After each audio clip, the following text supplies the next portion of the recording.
The rain beats against my office window like an interrogation, persistent, methodical, demanding answers I don't have.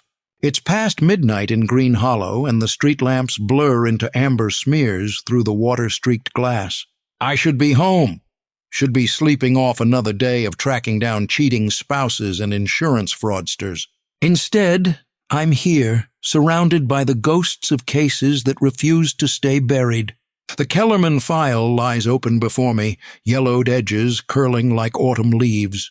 3 years since Marcus Kellerman vanished from his locked bedroom, leaving behind only a window painted shut, and parents who aged a decade in a single night. The official report blamed a runaway teenager, but I remember the mother's eyes, how they held a knowledge too terrible to speak. Some cases stick to you like cigarette smoke, and this one's been clinging to my coat ever since. My coffee's gone cold, bitter dregs at the bottom of a chipped mug that's seen too many late nights. The radiator clanks its familiar rhythm, a metallic heartbeat that's kept me company through countless sleepless hours. This office used to feel like sanctuary. Now it feels more like purgatory, a place where the living and the unsolved meet in uncomfortable silence. The phone's shrill cry cuts through the steady drum of rain, jarring me from my reverie. The caller ID shows nothing but numbers, cold and anonymous. I consider letting it ring. Nothing good comes from midnight calls, but old habits die hard. Marshall. My voice sounds rougher than I intended. 43 years of cigarettes and disappointment packed into 2 syllables. Detective Marshall? The woman's voice trembles like a violin string wound too tight. I'm sorry to call so late, but I didn't know who else. It's just Marshall now, I interrupt, gentler this time. Haven't been Detective Marshall for 3 years. Who am I speaking with? Laura Parker. I live on Elm Street near the old cemetery. Each word comes out rushed, as if she's afraid I'll hang up before she can finish. My daughter. Something's wrong with my daughter. I lean back in my chair, the springs protesting with a familiar groan. How old is your daughter, Mrs. Parker? 10. Emily's 10. A sob catches in her throat. But she knows things, Mr. Marshall. Things she couldn't possibly know. The phrase hangs in the air like smoke from a just-extinguished candle. Every parent thinks their child is special. But there's something in Laura Parker's voice that makes my skepticism falter. It's the same tone I heard in Mrs. Kellerman's voice 3 years ago, raw terror wrapped in desperate hope. What kind of things? I ask, reaching for a pen out of habit. She drew a picture last week. A woman in a blue dress lying in water, surrounded by cattails. She'd never seen that place before, Mr. Marshall, but yesterday they found... Her voice breaks completely. They found Janet Morrison exactly like that. In Miller's Pond. My pen hovers over the notepad. Janet Morrison's body was discovered yesterday morning, and the details haven't been released to the public yet. Blue dress, cattails, the way her body was positioned, only the first responders and the coroner know those specifics. A chill that has nothing to do with the October air settles in my chest. Mrs. Parker, how do you know about the blue dress? Because Emily drew it. Down to the buttons, the way the fabric floated around her legs. She drew it 3 days before they found the body. Laura's breathing becomes rapid, shallow. And there are other things. She knows about people's secrets, their past mistakes. Yesterday she told our mailman that his brother forgives him, but his brother died in Vietnam 20 years ago. The rational part of my mind, the part trained by decades of police work, searches for logical explanations. Child overheard something, made lucky guesses, coincidence piled upon coincidence. But the irrational part, the part that's seen too much darkness in this world, whispers different theories. Mrs. Parker, I need you to take a deep breath. I can hear her trying to steady herself on the other end. Has your daughter been examined by a doctor? A psychiatrist? Dr. Harris wants to have her committed. The words come out bitter, angry. He says she's delusional, that I'm enabling her fantasies. But these aren't fantasies, Mr. Marshall. These are real things, specific things. She drew my ex-husband's new apartment last month, every detail of the kitchen, the way he arranged his books, and she's never been there. I'm about to respond when I hear it, a whisper so faint it could be static on the line. But static doesn't usually form words, and it definitely doesn't usually know your name. Raymond. The sound is barely audible, a child's voice threading through the electronic distance like a ghost in the machine. My blood turns to ice water.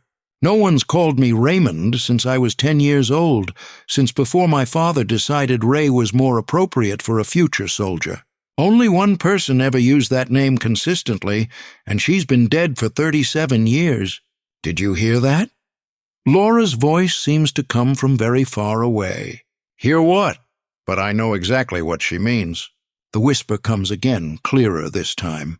Raymond, help us. My hand grips the phone so tightly I'm surprised the plastic doesn't crack.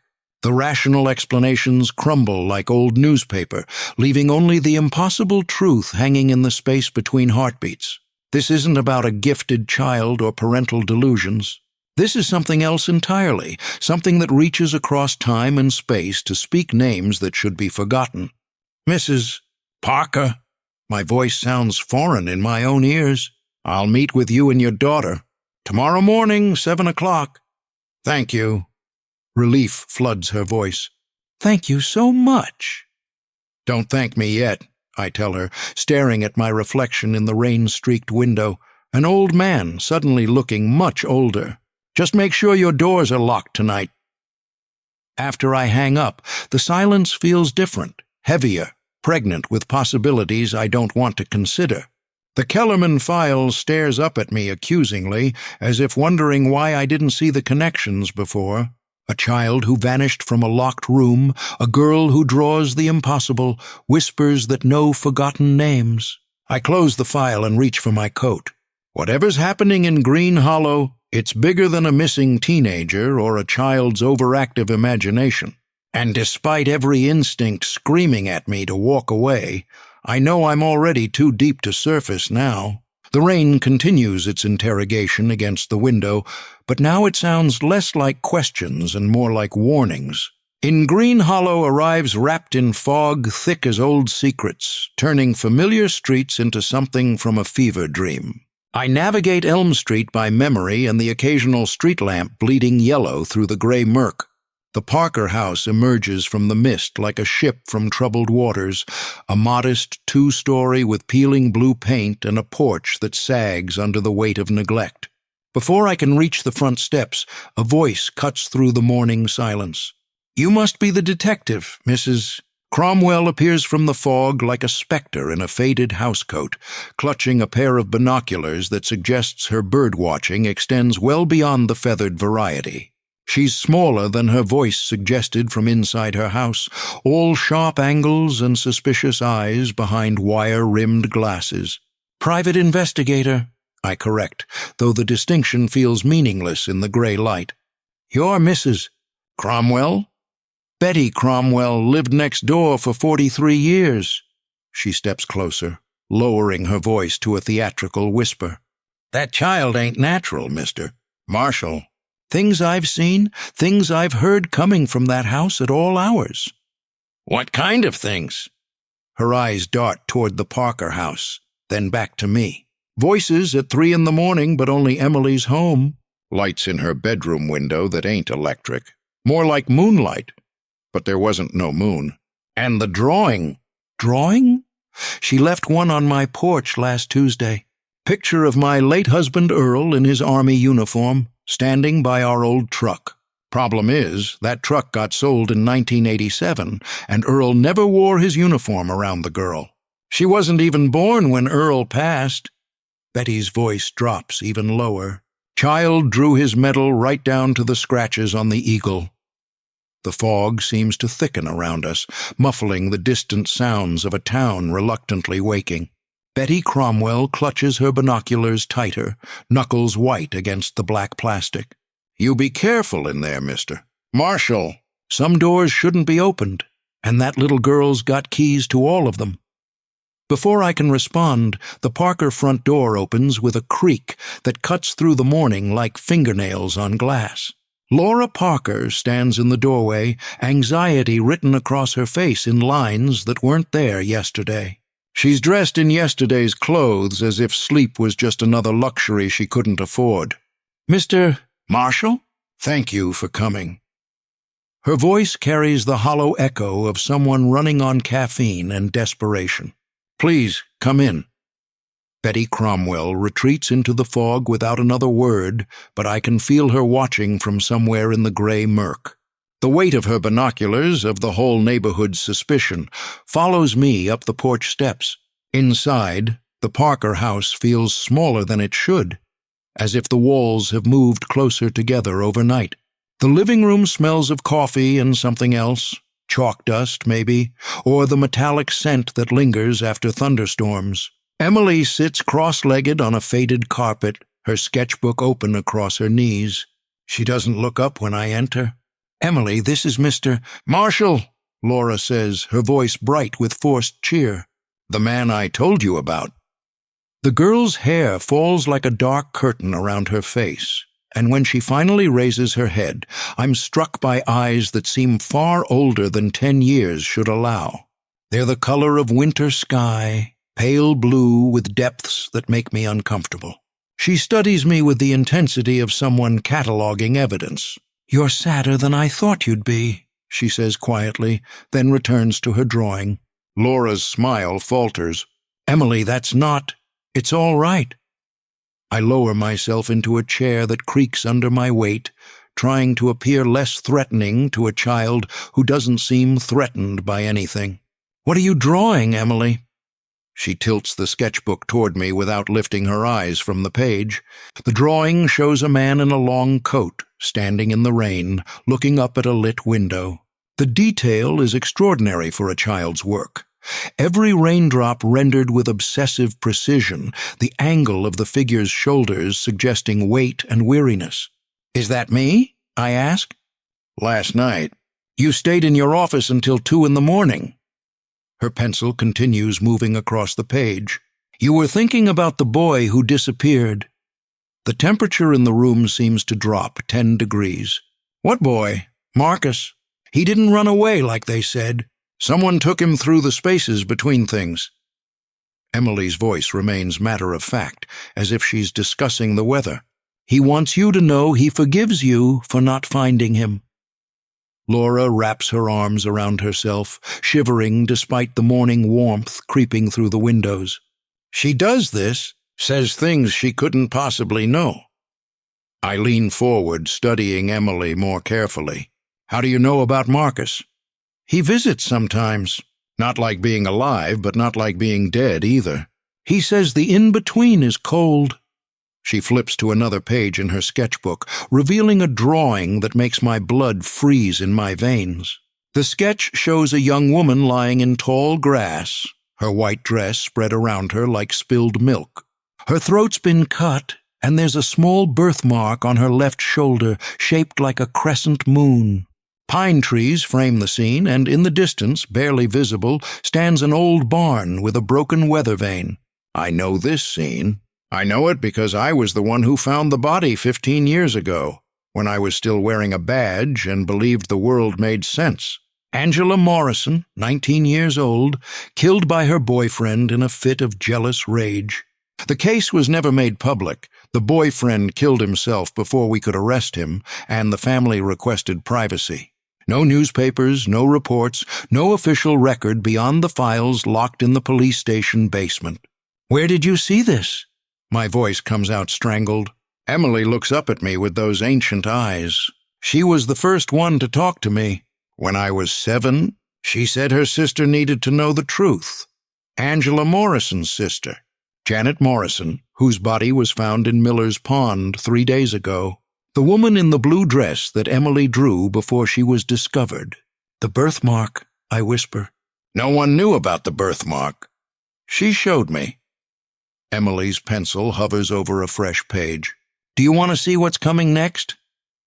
Laura moves to her daughter's side, fear and protectiveness warring in her expression. "Emily, maybe we should—" No. I stand abruptly, my chair scraping against the floor. The walls feel like they're closing in, the air thick with impossibilities I'm not ready to accept. That's enough for now. Emily watches me with those pale blue eyes, and for a moment I see something that might be sympathy. You don't have to be afraid of knowing things, Raymond. The truth doesn't hurt as much as hiding from it. The use of my childhood name hits like a physical blow. Laura's face goes white as paper, and I realize she heard it too. The same voice that whispered through the phone line last night. We need to talk, I tell Laura, moving toward the door. Alone. As I reach for the handle, I hear Emily's quiet voice behind me. Lock the door when you leave. They don't like visitors. The click of the deadbolt echoes through the house like a gunshot. Laura guides me to the far end of the living room, as if distance might somehow shield our conversation from her daughter's unusual perception. We settle into a pair of mismatched chairs that have seen better decades, the kind of furniture that accumulates in houses where money's always tight and hope's running thinner. Emily remains on the carpet, her pencil moving across fresh paper with mechanical precision. How long has this been happening? I keep my voice low, though I suspect it doesn't matter. Laura's hands twist in her lap like nervous birds. The dreams started when she was 7. At first, I thought they were just nightmares. What child doesn't have bad dreams? But then Mrs. Henderson's cat went missing, and Emily drew a picture of it trapped under the old church, exactly where they found it 3 days later. Could she have seen the cat there before? That's what I told myself. Laura's laugh holds no humor. That's what I kept telling myself every time she knew something she shouldn't. When she drew the fire at the hardware store 2 weeks before it happened. When she told the pharmacist his father was sorry about the money, not knowing his father embezzled from the bank 30 years ago. Emily's pencil pauses. Without looking up, she says, Mr. Davidson still keeps the newspaper clipping in his wallet. The one about his father's arrest. Laura's face goes pale. See? Things like that. Specific things no one talks about. I watch Emily work, noting the way her hand moves without hesitation, as if she's copying rather than creating. What does she say about these visions? She says they visit her. People who are between places. Laura's voice drops to barely above a whisper. The dead, the lost, the ones who can't find their way home. They show her things, ask her to deliver messages. Messages to whom? Family members, mostly. People who need to know something or be forgiven for something. Laura wipes her eyes with the back of her hand. Sometimes she knows where missing objects are, or she'll warn someone about danger that hasn't happened yet. Emily tears a sheet from her sketchbook and hands it to me without looking away from her work. The drawing shows my office in perfect detail, the water stains on the ceiling, the way my desk lamp tilts at an odd angle, even the coffee ring on the Kellerman file. But it's the details that make my skin crawl. The way I position my reading glasses when I'm tired, the exact arrangement of the pencils in my drawer, the photograph tucked behind my desk calendar that no one should know about. She's never been to your office, Laura says, watching my reaction. Never been downtown at all since we moved here 6 months ago. Who's in the photograph? Emily asks without lifting her eyes from her current drawing. I don't answer, but my silence says everything. The photograph shows my daughter Sarah on her 8th birthday, 3 months before the car accident that took her and her mother away from me. It's hidden behind the calendar because some wounds need darkness to avoid healing. She had dark hair like her mother, Emily continues, her voice soft and distant. She wants you to know the accident wasn't your fault. You couldn't have known about the ice on the bridge. The words hit me like a physical blow. I haven't told anyone about the guilt I carry, the what-ifs that chase me through sleepless nights. If I'd driven instead of working late, if I'd insisted they wait until morning, if I'd been the father they deserved instead of a man married to his badge. How do you... I start, but Laura cuts me off. This is why I called you. This is why Dr. Harris wants to have her committed." Tears stream down her face now, making no attempt to hide them. He says she's reading people's micro-expressions, that she's a savant with pattern recognition, but you can't pattern recognize a photograph hidden behind a calendar. Emily holds up her latest drawing, a sketch of Dr. Harris sitting in what appears to be a medical office, but there's something wrong with his reflection in the window behind him. Where his face should be, there's only shadow, and his hands seem to end in claws rather than fingers. "He's not trying to help," Emily says quietly. "He wants to make me quiet like the others." "What others?" I ask. "The children who could see between the spaces. The ones who ask too many questions about things they shouldn't know." Emily's pencil moves to a fresh page. "They're very quiet now. Too quiet to visit anymore." Laura's breath catches. "Dr. Harris mentioned other cases in his consultation, children with similar symptoms. He said they were successfully treated." A chill runs down my spine that has nothing to do with the October morning. "How many children?" "5 over the past 10 years, Laura whispers. "All of them showed what he called hyperintuitive behaviors. All of them were committed for treatment." "And where are they now?" "He said they were relocated to specialized facilities for their own protection." Laura's voice cracks. "But Emily says they're not in any facility. She says they're in the quiet place, where voices go when they're taken away." Emily looks up at me then, those pale blue eyes holding depths I'm not prepared to explore. "That's why you have to help us, Raymond, before he makes me quiet too." The name hits me like ice water, but this time it carries more than just childhood memories. This time it carries the weight of a promise I made long ago, kneeling beside a hospital bed where another little girl with dark hair asked me to keep her safe from the monsters in the world. "Emmy used to call you Raymond, too," Emily says, and my world tilts on its axis.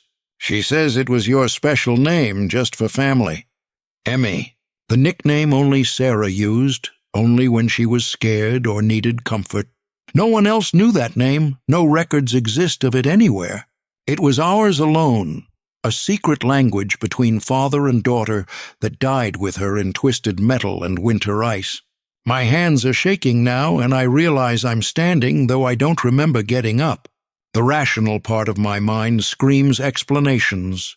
Coincidence, cold reading, elaborate fraud. But the rational part is drowning in the impossible truth of a 10-year-old girl who knows the pet name my dead daughter called me. "I need to talk to Emily alone," I tell Laura, my voice barely recognizable as my own.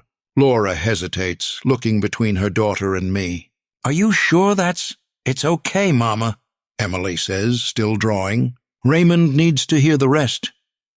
Laura nods reluctantly and moves toward the kitchen, leaving me alone with a child who might be the key to understanding everything I've spent 3 years trying to forget, or the thing that finally breaks what's left of my sanity.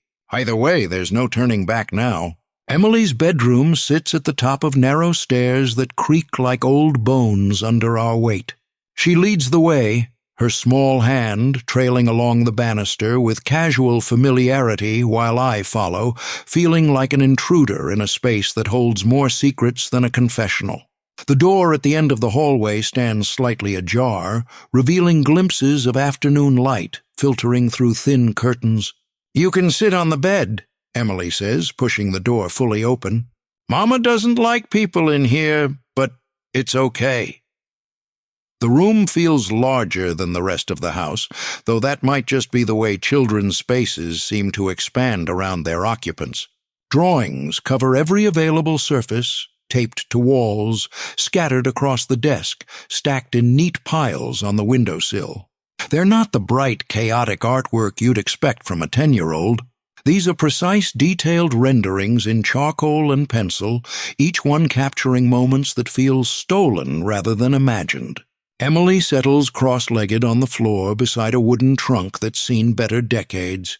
She opens it carefully, revealing layers of sketchbooks bound with rubber bands, each one labeled with dates in her careful child's handwriting. "I started keeping them organized after Tommy Kellerman visited," she says, pulling out a book marked with last year's date. "He was very sad about his little brother disappearing. Said someone should remember the truth even if no one believes it."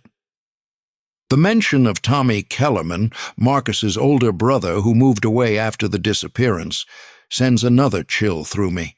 "Tommy visited you?" "Not in person. He comes in dreams sometimes when he's thinking really hard about Marcus." Emily opens the sketchbook to a page that shows two boys playing in a basement, their faces bright with laughter. This is how he remembers Marcus. "Before the taking." "The taking?" Emily's fingers trace the edge of the drawing. "Someone came through the space between the walls. Marcus tried to call for help, but sound doesn't carry between spaces." She turns to another page, showing the same basement but empty now, with shadows that seem to move even in the still image. "The person who took him wore symbols that hurt to look at. Old symbols from the time before the town had a name." I lean closer, studying the shadows in the drawing. There's something there, a suggestion of form that makes my eyes water when I try to focus on it. "Emily, who taught you to draw like this?" "No one taught me. The visitors show me things, and I draw what I see." She closes the sketchbook and reaches for another, this one bound with string instead of rubber bands. "This one has the older stories, from before I was born." The pages she reveals make my breath catch in my throat. Each drawing is more detailed than the last. Crime scenes, missing persons, accidents that were never quite what they seemed.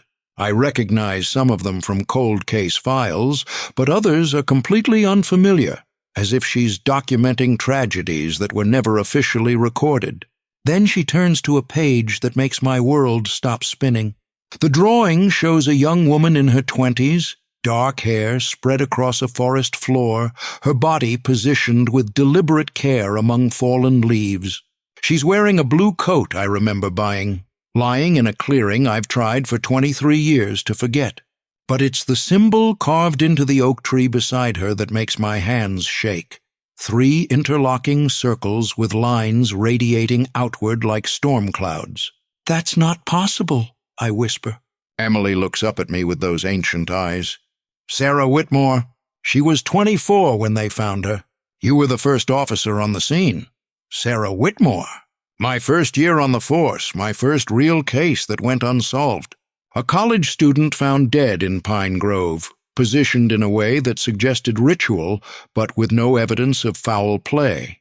The coroner ruled it accidental death by exposure, but I knew someone had placed her there with deliberate care. The symbol carved in the tree was photographed but never mentioned in official reports. The chief said it would only fuel superstition and conspiracy theories. "No one knows about that symbol," I tell her, my voice barely audible. "The photographs were sealed. She shows it to me sometimes, when she's trying to warn about the others." Emily's pencil moves to a fresh page, sketching with rapid, sure strokes. The symbol marks the places where the stormborn take people. 3 circles for past, present, and future. Lines for the spaces between all things. Stormborn? The old families who came with the first storms, before the town had laws or churches or people who asked too many questions. Emily's drawing takes shape, the same symbol, but larger now, surrounded by smaller figures that might be people or might be shadows. They take people who see too much, know too much, remember too much. They take them to feed the spaces between.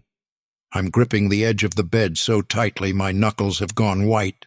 The Stormborn legend is something I heard in fragments over the years, whispered stories about families who arrived with the earliest settlers, people who seemed to age differently and know things they shouldn't. Local folklore, nothing more. Or so I'd convinced myself. "Emily," I say carefully, "how do you know about Sarah Whitmore?" "She was the first one to find me when the dreams started. She said I needed to be ready for when they came for other people. People like me." Emily looks up from her drawing, and her child's face holds expression far too old for her years. She said they took her because she could see the truth about what happened to the Morrison family in 1987. The Morrison family. Janet Morrison, found in Miller's Pond. Angela Morrison, killed 15 years ago. A family that's been touched by death twice now, with a little girl who drew the second death before it happened. What truth about the Morrison family? Emily's pencil pauses over the paper. Do you really want to know? Some truths change everything. Once you know them, you can't go back to the way things were before. I think about my daughter Sarah, about the promises I made to protect children who couldn't protect themselves, about Marcus Kellerman and Sarah Whitmore and all the cases that never made sense until now. Yes, I tell her. I want to know. Emily nods and returns to her drawing, adding details that make the symbols seem to writhe on the page. The Morrison sisters weren't killed by random people. They were taken because their family line carries something the Stormborn need, something in their blood that lets them see between the spaces. She looks up at me with eyes that hold the weight of terrible knowledge, just like me. The room seems to grow colder, shadows lengthening despite the afternoon light. I realize I'm no longer just investigating a case. I'm standing at the edge of something vast and ancient, something that's been hunting in Green Hollow longer than the town has had a name. And Emily Parker, with her pale blue eyes and impossible knowledge, might be its next target. I stumble out of Emily's bedroom like a man emerging from a cave into blinding sunlight, my equilibrium shot to hell and my certainties scattered like leaves in a storm. The normal world feels foreign now. The creak of floorboards under my feet, the mundane smell of coffee drifting from the kitchen, the way afternoon light streams through ordinary windows. Everything looks the same, but I'm seeing it through different eyes, eyes that have glimpsed the spaces between things. Laura waits at the bottom of the stairs, her face a map of worry lines and desperate hope. What did she tell you? More than I was ready to hear. My voice sounds like it's coming from someone else, someone who hasn't just had his understanding of reality turned inside out by a 10-year-old girl with ancient eyes. We need to keep her safe, Mrs. Parker. Whatever, Doctor. Harris is planning. The sharp rap of knuckles against the front door cuts me off. Laura's face goes white as fresh snow, and we both know who's come calling before she opens it. Doctor, Leonard Harris stands on the porch like judgment incarnate, his crisp suit untouched by the morning's fog, his briefcase clutched in manicured hands that have never known real work. Mrs. Parker.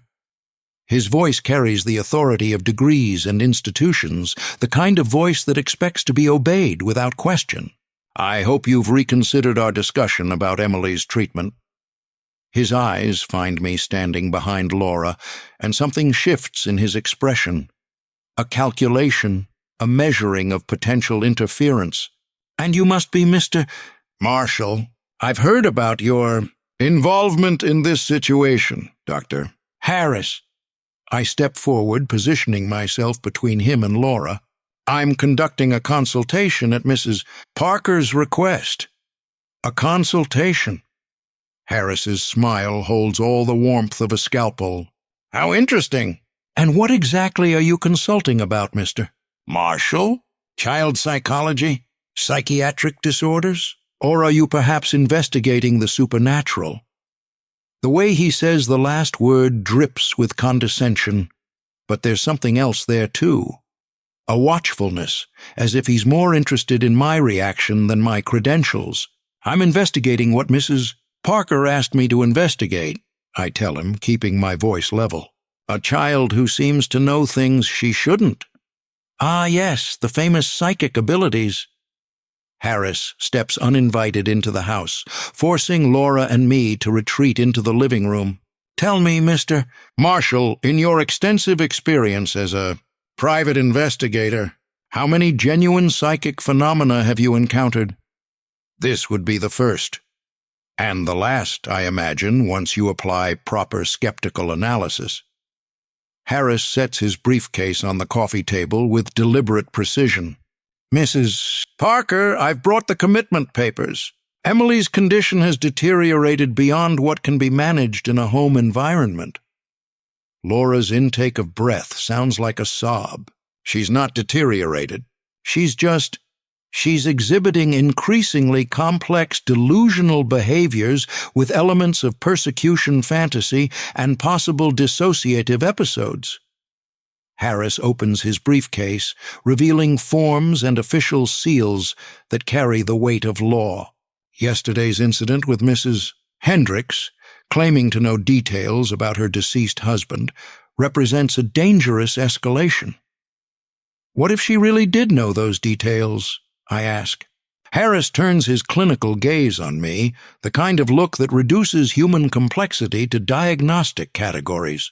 "Mr. Marshall, surely a man of your background understands the difference between evidence and coincidence?"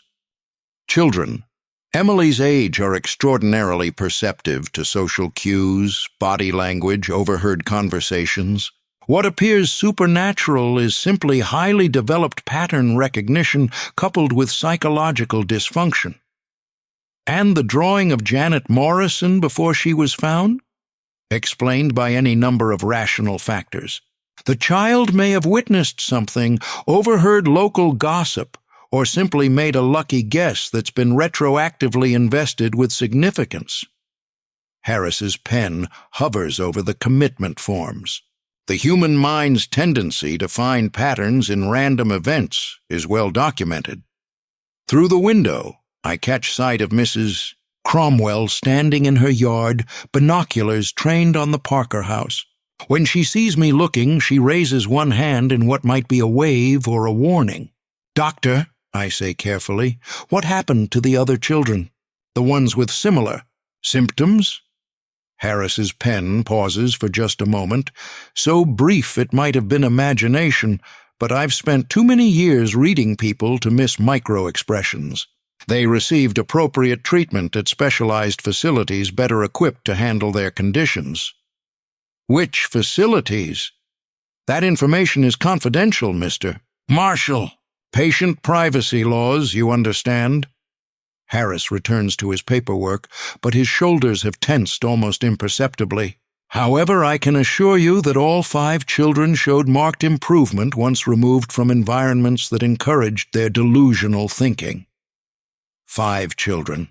The same number Emily mentioned, the ones who are too quiet to visit anymore. The coincidence sits in my stomach like a stone. "Mrs. Parker," Harris continues, "Emily's fantasies are becoming increasingly elaborate and disturbing. This morning's episode with Mr. Marshall suggests she's now targeting strangers with her attention-seeking behaviors. Professional intervention is not just recommended, it's essential for her psychological development." Laura looks between Harris and me, a woman caught between the devil she knows and the one she doesn't. "What if I refuse to sign?" "Then I'm afraid I'll have to pursue involuntary commitment proceedings. Emily represents a potential danger to herself and others." Harris's voice remains perfectly reasonable, which somehow makes it more threatening. "These delusions could escalate to self-harm or worse. Surely you don't want to risk your daughter's safety for the sake of enabling her fantasies." The front door creaks open, and Mrs. Cromwell steps inside without invitation, her face flushed with urgency. "Dr. Harris, didn't expect to see you here again so soon, Mrs. Cromwell." Harris's professional mask slips slightly. "I'm conducting a medical consultation." "Like you did with the Hendricks boy? And little Mary Chen?" Betty's voice carries decades of accumulated suspicion. "Funny how these medical consultations always end the same way. Children gone, families broken, and you driving away in that fancy car of yours." Harris closes his briefcase with a sharp snap. "Mrs. Cromwell, I'll thank you not to interfere with medical proceedings. Your wild theories help no one." "Wild theories?" Betty steps closer, her age making her fearless in a way that younger people can't manage. I've lived in this town for 73 years, Doctor. Harris, I know which families have the sight, and I know what happens to the children who see too clearly. The room falls silent except for the tick of an old clock and the distant sound of wind moving through trees. Harris stares at Betty with undisguised hostility, while Laura clutches her arms around herself as if trying to hold her world together through sheer will. "Mrs. Parker," Harris says finally, "you have until tomorrow morning to bring Emily to my office voluntarily. After that, I'll have no choice but to involve the authorities." He heads for the door, then pauses to look back at me. "Mr. Marshall, I strongly advise you to reconsider your involvement in this matter. Some cases are best left to qualified professionals." After he leaves, the house feels like a held breath slowly releasing. Laura sinks into a chair, her face buried in her hands, while Betty Cromwell stands guard by the window. "He's not working alone," Betty says quietly. "Never has been.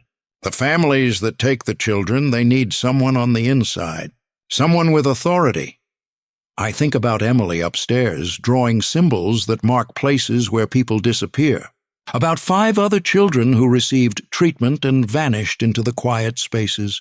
About a little girl who calls me Raymond and might be the next target of something older than the town itself. My hands are numb, but I feel a warmth in my chest, an uncomfortable heat that I recognize as determination mixed with rage. Whatever's happening in Green Hollow, whatever the Stormborn are, and however Dr. Harris fits into their plans, I'm not walking away. Not from Emily, not from the truth, and not from the promise I made to a dead daughter about protecting children who can't protect themselves. "He won't take her," I tell Laura, my voice carrying a conviction I didn't know I still possessed. "Whatever it costs, whatever it takes, he won't take Emily." Outside, the fog begins to roll in again, turning the familiar streets of Green Hollow into something altogether more dangerous. But for the first time in 3 years, I feel like I'm exactly where I need to be, even if it kills me. Morning light creeps through the Parker house like an unwelcome visitor, pale and hesitant through windows that Laura has drawn the curtains across. The coffee tastes like ash in my mouth, but I drink it anyway, caffeine being the only thing keeping me upright after a night spent watching shadows move, in ways shadows shouldn't. Laura sits across from me at the kitchen table, her hands wrapped around a mug that's gone cold, dark circles under her eyes telling the story of a mother who counted every creak and whisper until dawn. "We need documentation," I tell her, my voice rougher than yesterday's confrontation with Harris. "Everything Emily draws, every vision, every detail. If this goes to court, if Harris tries to force commitment proceedings, we need evidence that what she's seeing is real." Laura nods, though her agreement carries the weight of someone drowning who's been thrown a rope she's not sure will hold. "She's been quiet this morning. Too quiet. Usually by now she's—" A soft thud from the living room cuts her off, the sound of Emily's sketchbook hitting the floor. We find her sitting cross-legged on the carpet, surrounded by scattered pencils like offerings at some childhood altar. Her eyes have that distant look I'm beginning to recognize, the way they focus on something beyond the physical walls of the room. "Emmy?" Laura's voice carries the careful tone parents use when they're not sure their child can hear them. "Sweetheart, are you okay?" Emily doesn't respond. Her right hand moves across a fresh page with mechanical precision, creating lines and shadows that form faster than conscious thought should allow. I've seen artists work, watched them build images stroke by careful stroke, but this is different, more like excavation than creation, as if she's uncovering something that already exists beneath the paper's surface. She gets like this when they're trying very hard to show her something important, Laura whispers, settling beside me on the couch. Sometimes it lasts hours. The drawing takes shape under Emily's moving pencil, a woman's face emerging from the white space with photographic detail. Sharp cheekbones, intelligent eyes behind wire-rimmed glasses, hair pulled back in a style that suggests professionalism without warmth. The woman looks to be in her 40s with the kind of predatory alertness that comes from years of hunting stories in other people's pain. Emily's pencil moves to capture smaller details, the slight downturn of the mouth that suggests chronic disappointment, the way the woman's eyes seem to calculate even in stillness. There's something familiar about the face, though I can't immediately place it. Green Hollow isn't large enough for me to not recognize a resident, but this woman feels like someone I should know. "She's coming," Emily says without looking up from her work, her voice carrying that flat, distant quality that means she's speaking for someone else. "Tonight," with questions that cut and cameras that steal pieces of your soul. Laura's intake of breath sounds like a prayer being interrupted. "Who's coming, Emmy?" "The woman who makes truth into lies and lies into headlines." Emily's pencil adds texture to the stranger's hair, each strand rendered with obsessive precision. She smells like cigarettes and ambition, and she knows about the other children. The other children. The 5 who received Harris's treatment and disappeared into whatever quiet place silenced voices go. My blood turns cold as understanding hits me. If someone's been feeding information to the media, if Emily's story is about to become public consumption, Emily's hand stills, and she looks up at me with those pale blue eyes that hold too much knowledge. "She has papers, Raymond. Documents with your name and Mama's name and pictures of my drawings. Someone gave them to her." The betrayal hits like a physical blow. Only a handful of people know about Emily's abilities in any detail: Laura, myself, Betty Cromwell, and Dr. Harris. The math isn't complicated, but the implications make my chest tight with rage and fear. "What kind of papers?" I ask, though I suspect I know the answer. Emily tears the completed portrait from her sketchbook and hands it to me. The woman's face stares back with the kind of predatory intelligence that turns human tragedy into column inches and advertising revenue. Psychiatric evaluations, police reports, medical records. Emily's voice grows quieter. She wants to write about the strange little girl who sees dead people and the broken detective who believes her. Recognition finally clicks into place, and my stomach drops like a stone in dark water. Evelyn Ross, investigative reporter for the Green Hollow Gazette and 3 larger regional papers. I've seen her byline on pieces that destroyed reputations and ended careers, stories that dug into scandals with the enthusiasm of someone who enjoyed the excavation more than the truth. If she's gotten hold of Emily's information, "We need to call my lawyer," Laura says, but her voice lacks conviction. "There have to be privacy laws, protections for children." "Privacy laws don't stop cameras or headlines," I tell her, studying Emily's drawing. The detail is extraordinary. Every line of the woman's face captured with the precision of someone who's seen her in person rather than in vision. Ross specializes in stories the mainstream media won't touch. Paranormal claims, conspiracy theories, anything that sells papers to people who want to believe the world is stranger than it appears. Emily reaches for a fresh sheet of paper, her pencil already moving in quick, urgent strokes. She's not alone. There are men with her, men who wear suits like armor and carry briefcases full of legal papers. They want to take pictures of me, ask me questions about the dead people who visit. The new drawing shows a black sedan parked outside a modest house that I recognize as the Parker residence. Through the car's windshield, shadowy figures watch the building with the patience of predators waiting for their prey to emerge. Emily's pencil captures even the license plate number with mechanical precision. "When?" I ask. "After the sun goes down, but before the moon comes up." Emily's voice carries certainty that chills me. She wants to catch us when we think we're safe. I stand, my decision crystallizing with the clarity that comes from having no good options left. "I'm going to find her first. Talk to her before she gets here." "Ray, no." Laura's voice carries the desperation of someone watching their last hope walk toward danger. What if it makes things worse? They're already worse. I fold Emily's drawing and slip it into my coat pocket. Ross is going to publish something whether we cooperate or not. Better to try controlling the narrative than let her write whatever story serves her agenda. Emily looks up from her latest sketch, an image of me standing in an office filled with filing cabinets and the smell of old secrets. Be careful, Raymond. Some people feed on truth the way others feed on lies, and she's been hungry for a very long time. As I head for the door, Laura's voice follows me into the gray morning. What do we do if she comes anyway? I pause with my hand on the doorknob, thinking about a little girl who draws the impossible and the forces gathering to silence her. Lock the doors, close the curtains, and pray I can convince a predator to find easier prey. The fog has lifted slightly, but Green Hollow still feels wrapped in secrets and impending storms. Somewhere in this town, Evelyn Ross is preparing to turn Emily's gift into front-page tragedy.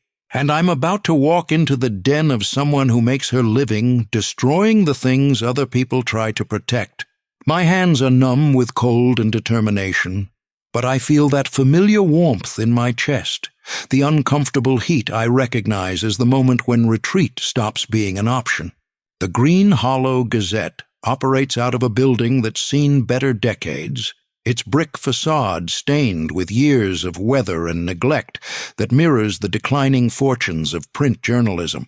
Inside, the air smells of coffee, deadline desperation, and the particular staleness that comes from too many people working too closely together. Fluorescent lights buzz overhead with the persistence of insects, casting everything in the harsh white glow that makes even healthy people look corpse-pale. Evelyn Ross sits behind a desk cluttered with the detritus of investigative journalism, manila folders, coffee-stained notepads, and a computer screen that reflects her face in blue-lit fragments. She doesn't look up when I enter, but her fingers pause over the keyboard in a way that suggests she's been expecting me. Emily's drawing captured her perfectly.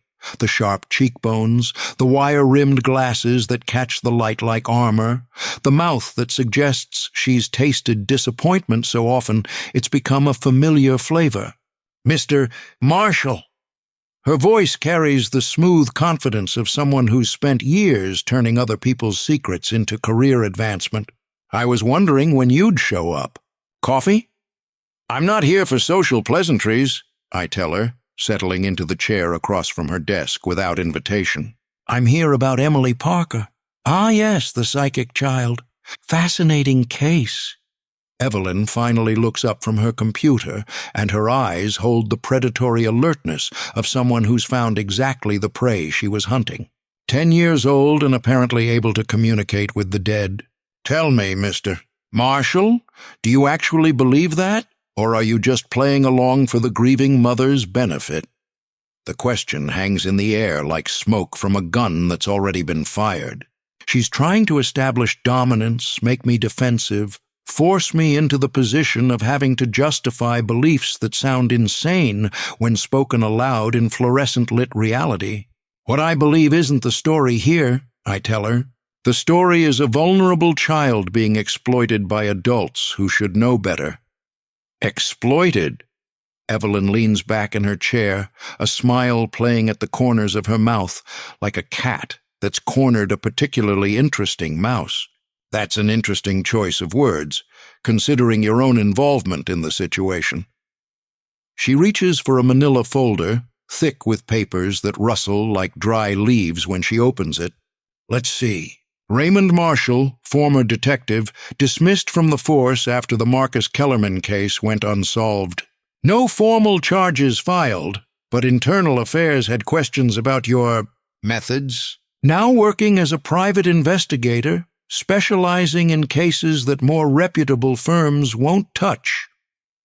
The file contains photocopies of documents I thought were sealed, personnel records, internal memos, even psychiatric evaluations from my mandatory counseling after Sarah and Emma's deaths. My hands want to shake, but I force them to remain steady. Showing weakness to a predator like Evelyn Ross would be like bleeding in shark-infested waters. Where did you get these? Sources, Mr. Marshall. The lifeblood of good journalism. She turns to another section of the file, revealing pages I recognize with growing horror.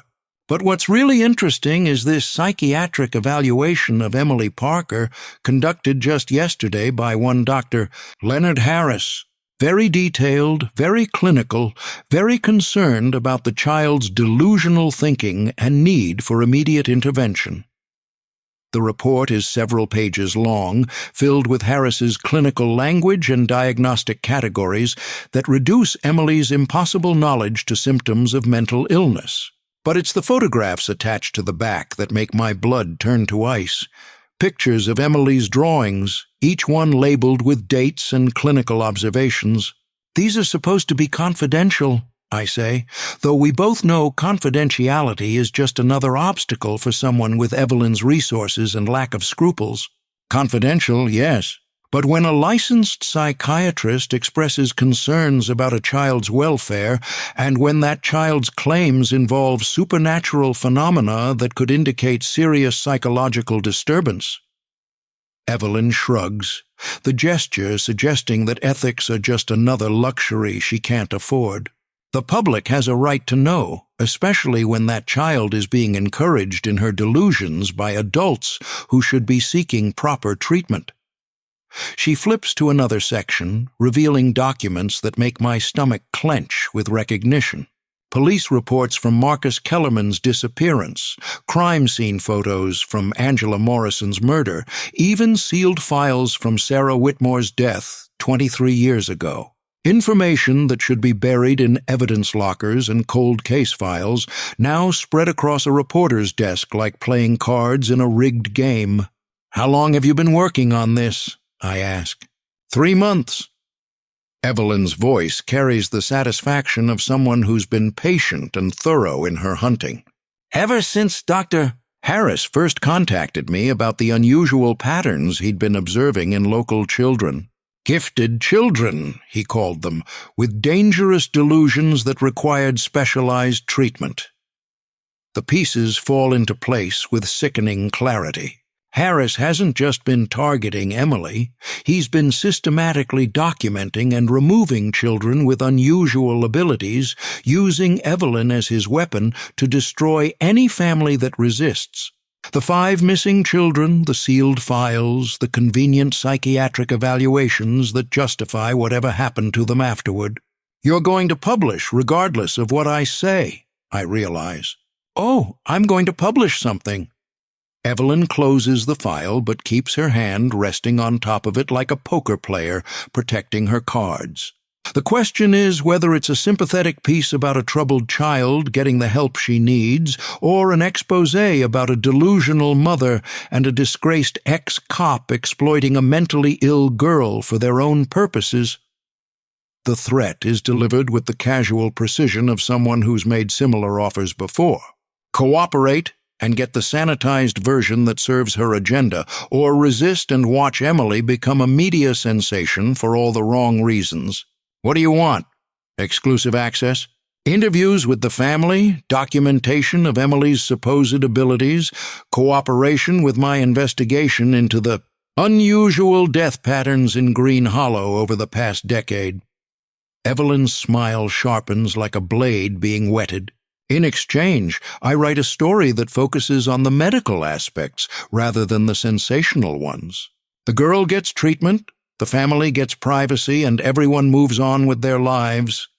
And if I refuse, then tomorrow's edition features a front-page story about the psychic child and the failed detective who's enabling her fantasies, complete with photos, psychiatric evaluations, and enough personal details to ensure that Emily Parker becomes the most famous little girl in the state.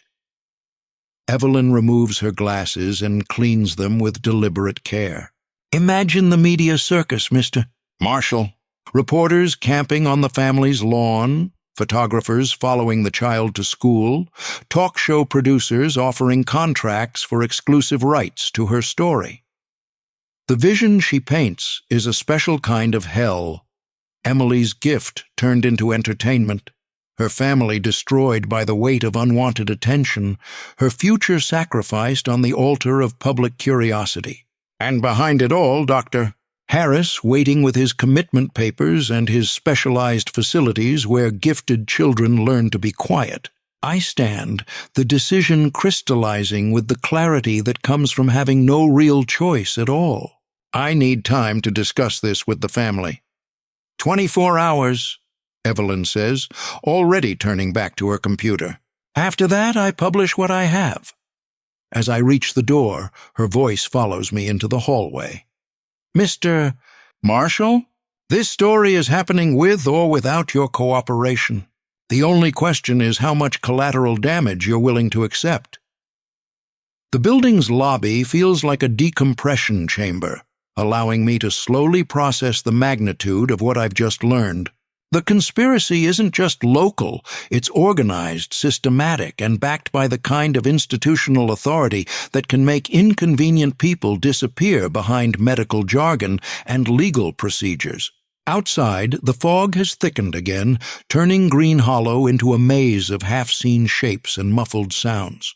Somewhere in this gray uncertainty, Emily Parker sits in her bedroom drawing pictures of things that haven't happened yet, unaware that her future is being decided by adults who see her gift as either a commodity to be exploited or a problem to be solved.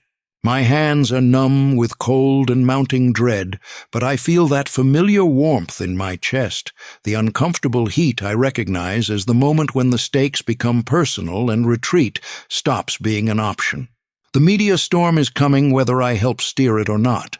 The only question now is whether I can find a way to save Emily before she becomes just another headline in Evelyn Ross's relentless pursuit of the truth that sells papers. The Parker house feels different when I return from my confrontation with Evelyn Ross. Heavier somehow, as if the walls themselves have absorbed the weight of impending catastrophe. The familiar creak of the front door sounds like a warning as I step inside, and the afternoon light filtering through drawn curtains casts everything in shades of amber and shadow that make the ordinary seem ominous. Laura meets me in the hallway, her face etched with the kind of worry that comes from watching your child disappear into places you can't follow. "She's been like this since you left," she whispers, wrapping her arms around herself as if trying to hold together pieces that want to fall apart. "I tried to wake her for lunch, but she doesn't respond. It's like she's somewhere else entirely." The sound reaches us before we see her. Emily's pencil scratching against paper with mechanical persistence, a rhythm as steady and unsettling as a heartbeat that refuses to slow. We climb the stairs together, Laura's footsteps careful and quiet, as if loud noises might shatter whatever fragile connection Emily has to the world of the living. Emily's bedroom looks like the aftermath of a supernatural storm.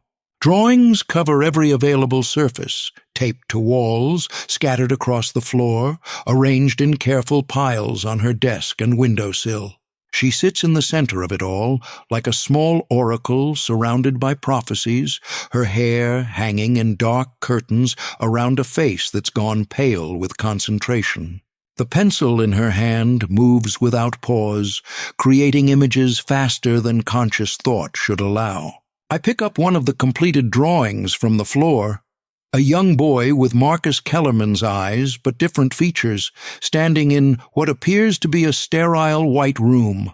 The walls curve strangely, as if the space exists somewhere that geometry doesn't quite work the way it should. The boy's mouth is open, as if he's calling for help, but there are symbols carved into his throat that suggest his voice has been taken away. "David Chen," Laura whispers, reading my expression. "He disappeared 2 years ago. The family moved away after Dr. Harris said he needed specialized treatment for his behavioral issues." Another drawing shows a girl about Emily's age, her face turned toward a window that reveals nothing but darkness beyond the glass. Her hands are pressed against the surface as if she's trapped inside, and her eyes hold the kind of desperation that comes from realizing no one is coming to help. The detail is extraordinary. Every fold in her clothing, every tear track on her cheeks, even the way her breath fogs the glass, rendered with photographic precision. "Maria Santos," Laura continues, her voice growing smaller with each name. 7 years old when she vanished. The parents were told she was being transferred to a facility that could better handle her special needs. The drawings continue across the room like stations of a modern cross. Tommy Hendricks with his mouth sewn shut with silver thread, Sarah Kim standing in a cage made of mirrors that reflect nothing, Marcus Kellerman himself reaching through bars that seem to be made of frozen screams. Each image more disturbing than the last, each child trapped in variations of the same impossible prison. "The quiet place," Emily says, without looking up from her current work, her voice carrying that flat, distant quality that means she's speaking for someone else. "That's what they call it. The space between breathing in and breathing out, between sleeping and waking, between being alive and being dead." Her pencil continues moving, creating an image that makes my blood freeze in my veins. It shows Dr. Harris standing in what appears to be an operating theater, but instead of medical instruments, the walls are lined with glass containers. Each container holds a child suspended in liquid that might be water, or might be something else entirely. Their eyes are closed, but their mouths move as if they're trying to speak words that the liquid won't carry. "He doesn't kill them," Emily continues, her voice growing more distant with each word. "Death would let them go, and he needs them to stay. He keeps them in the between spaces, where their voices can't reach the living world, but their sight still works." Laura makes a sound that might be a sob or a prayer. "Emmy, sweetheart, you're scaring me." "They're not dead, Mama. But they're not alive either. He takes the part of them that sees between things and keeps it in glass boxes like butterflies pinned to boards." Emily's hand moves to a fresh sheet of paper, and the image that emerges makes me take an involuntary step backward. The drawing shows a man in a medical coat, clearly Dr. Harris, but his face is wrong somehow, as if the features have been rearranged by someone who understands human anatomy, but not human souls. Behind him stands a figure draped in shadows that seem to move even in the still image, and around both of them float symbols that hurt to look at directly. "He's not working alone," Emily says. "The Stormborn chose him because he understands how to break minds without killing bodies. They need the children alive but silent, seeing but unable to speak about what they see."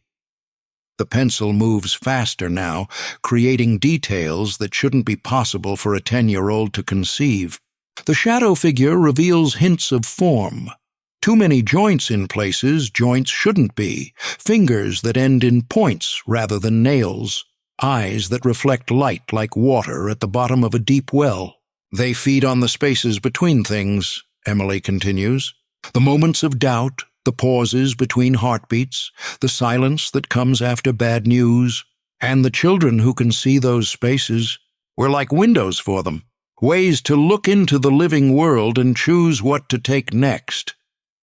I find myself backing toward the door, every instinct screaming that I'm seeing things human minds weren't meant to process. But Emily's voice stops me cold with words that make my heart skip a beat. "They know about you now, Raymond." She turns to a fresh page, and her pencil begins creating an image that makes my mouth go dry with terror. The drawing shows me standing in what appears to be a glass box, similar to the ones containing the missing children. My hands are pressed against the transparent walls, my mouth open in a silent scream, my eyes wide with the kind of desperation that comes from realizing you've been trapped by something you never saw coming. But it's the details around the box that make my blood turn to ice water. The same symbols that marked the trees where bodies were found, the same curved geometry that defies normal space, the same shadow figures watching with patient hunger as another voice joins the chorus of the silenced. "You ask too many questions," Emily says, her pencil adding shadows that seem to move independently of her strokes.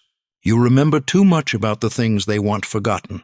And now you're trying to protect one of us instead of helping them take us quietly. The drawing shows me from multiple angles as if the glass box exists in several dimensions at once. In each reflection, I'm reaching toward something outside the frame, toward Emily, toward the truth, toward a way out that doesn't exist in whatever space the box occupies. When? I manage to ask. Soon. Emily's pencil stills, and she looks up at me with those pale blue eyes that hold depths I'm not prepared to explore. But not yet. First, they have to decide whether you're more useful as an ally or as an example. Laura sinks into the chair beside Emily's desk, her face gone white as old bone. What does that mean? It means they're going to offer him a choice, Emily says, returning to her drawing. Help them take me quietly or join the children in the quiet place, where asking questions doesn't matter anymore. The room seems to grow colder, shadows lengthening despite the afternoon light still filtering through the windows. I realize I'm no longer just investigating a case or trying to protect a gifted child. I'm standing at the center of something vast and ancient, something that's been hunting in Green Hollow longer than the town has had a name. And Emily Parker, with her impossible drawings and ancient eyes, might be the only thing standing between me and a fate that makes death look like mercy. My hands are numb with understanding, but I feel that familiar warmth in my chest, the uncomfortable heat I recognize as the moment when running away stops being an option, and the only choice left is to fight something that shouldn't exist, even if it costs me everything. The call comes while Laura and I are still processing the implications of Emily's latest drawings, the shrill ring of the telephone cutting through the afternoon silence like a blade through stretched nerves. Laura answers with the wary voice of someone who's learned that unexpected calls rarely bring good news, and I watch her face crumble as she listens to whatever authority figure has decided to make their day more complicated. Yes, I understand, she says, her voice tight with the kind of control that comes from years of practice at not screaming at people who hold power over your child's future. I'll be right there. She hangs up and turns to me with eyes that hold the exhaustion of someone who's been fighting too many battles on too many fronts. The school. Emily's counselor wants to see me immediately. Something about her behavior disturbing the other children. We leave Emily upstairs with her drawings, though I notice she doesn't look up when we say goodbye, her attention focused entirely on a fresh sketch that seems to be taking shape without conscious direction from her hand. The drive to Green Hollow Elementary passes in tense silence, both of us understanding that this summons represents another front in a war we're losing before we fully understand the rules. The school squats like a brick monument to institutional authority, its windows reflecting the gray afternoon sky in ways that make it look more like a prison than a place of learning. Laura grips her purse with white knuckles as we approach the front entrance, and I can see her preparing herself for the kind of conversation that parents learn to dread, the one where your child's differences become problems that need solving. I'll wait in the car, I tell her, though every instinct screams at me to follow her inside. If you need backup, call. She nods and disappears through doors that close with the finality of a trap springing shut. 20 minutes pass before I see movement through the administrative office windows, figures in conference, heads bent over documents that probably reduce Emily's impossible gifts to behavioral problems requiring intervention. The afternoon light continues to fade, casting the school grounds in shades of amber and shadow that make everything look slightly unreal. Then I see him. Dr. Harris emerges from a black sedan that wasn't there when we arrived, his crisp suit untouched by the October chill, his briefcase clutched with the same precision he brings to everything else. He moves toward the school entrance with the confident stride of someone who's been expected, someone whose arrival has been carefully orchestrated rather than coincidental. My blood turns cold as understanding hits me. This isn't a random meeting about Emily's behavior. It's a coordinated assault, multiple authority figures converging to present Laura with a united front that makes resistance seem futile. The school counselor providing the initial pressure, Harris arriving to offer his professional opinion about Emily's urgent need for treatment. Through the office windows, I can see Laura sitting across from a woman in professional attire who's probably the counselor. Their body language tells the story. Laura defensive and increasingly desperate, the counselor leaning forward with the practiced sympathy of someone delivering bad news she's delivered many times before. Then Harris enters the room, and the dynamic shifts immediately. Even from this distance, I can see how his presence changes everything, the counselor's posture straightening with relief at having backup, Laura's shoulders slumping as she realizes she's outnumbered by people who hold institutional authority over her daughter's future. I consider going inside, but that would only give them another target. Better to stay mobile, ready to extract Laura if this meeting goes as badly as Emily's drawings suggest it will. The conference stretches on, shadows lengthening across the parking lot as professional voices discuss a 10-year-old girl's fate in language designed to sound clinical rather than cruel. I can see Laura shaking her head, see Harris presenting documents from his briefcase with the methodical precision of someone building an unassailable case. Then Laura stands abruptly, her movement sharp with panic, and I know the meeting has reached its inevitable conclusion. She's being presented with an ultimatum: voluntary compliance with Emily's treatment or involuntary commitment proceedings that will remove her daughter regardless of her wishes. Laura moves toward the office door, but Harris follows her into the hallway, his voice carrying through the glass in fragments that suggest he's not finished applying pressure. She pauses, obviously listening to whatever final argument he's making, her face gone pale with the realization that her choices have been reduced to variations of surrender. That's when I see Harris reach for his phone. He moves slightly apart from Laura, his voice dropping to a whisper that suggests this conversation isn't meant for her ears. But Laura has learned the survival skills that come from years of having your child's welfare threatened by authority figures. She pretends to study a bulletin board while actually listening to every word he speaks. From my position in the car, I can't hear the conversation, but I can see Laura's reaction. Her face goes white as old bone, her hands beginning to shake as she processes whatever Harris is discussing with whoever he's called. She backs away from him slowly, like someone who's just realized she's been standing next to something far more dangerous than she'd understood. Harris ends his call and returns to the office, apparently unaware that Laura has overheard anything significant. But Laura doesn't follow him back inside. Instead, she moves toward the school's exit with the careful control of someone who's fighting not to run. She reaches my car and slides into the passenger seat with hands that shake like autumn leaves in wind. "Drive," she says, her voice barely above a whisper. "Now." I pull out of the parking lot without asking questions, waiting for her to process whatever she's learned before forcing her to put it into words. In the rearview mirror, I can see Harris through the office windows, still discussing Emily's case with the counselor, apparently confident that he's delivered another successful presentation about the urgent need for specialized treatment. "He made a phone call," Laura finally says, her voice hollow with shock. "I heard him talking to someone about making arrangements for Emily. Tomorrow night. Something about a transfer to a secure facility and how the parents wouldn't be able to interfere once the paperwork was processed." The words hit me like ice water. "What kind of arrangements?"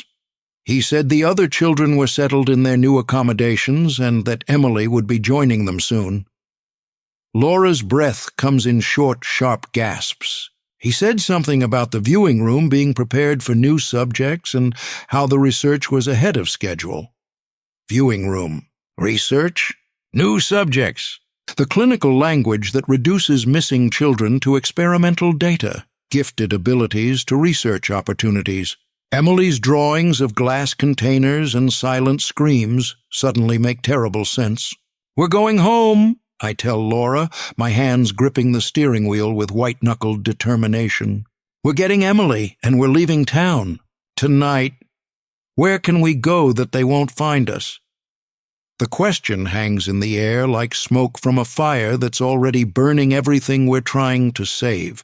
Harris has institutional authority, legal documents, and the backing of forces that have been operating in Green Hollow longer than anyone wants to admit.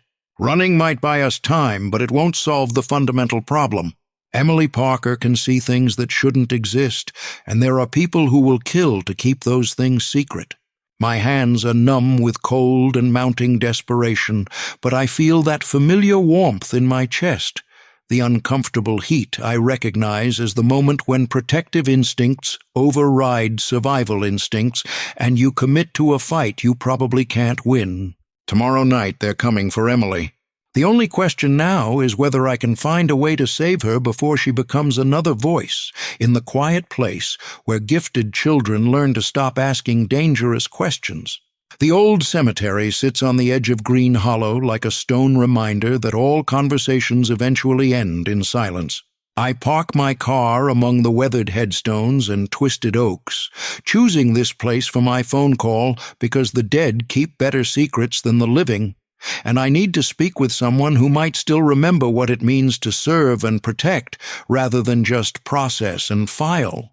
Detective Lieutenant Mike Torino and I came up through the academy together, back when we still believed that badges meant something more than bureaucratic authority, and that justice was worth the price it demanded from those who pursued it.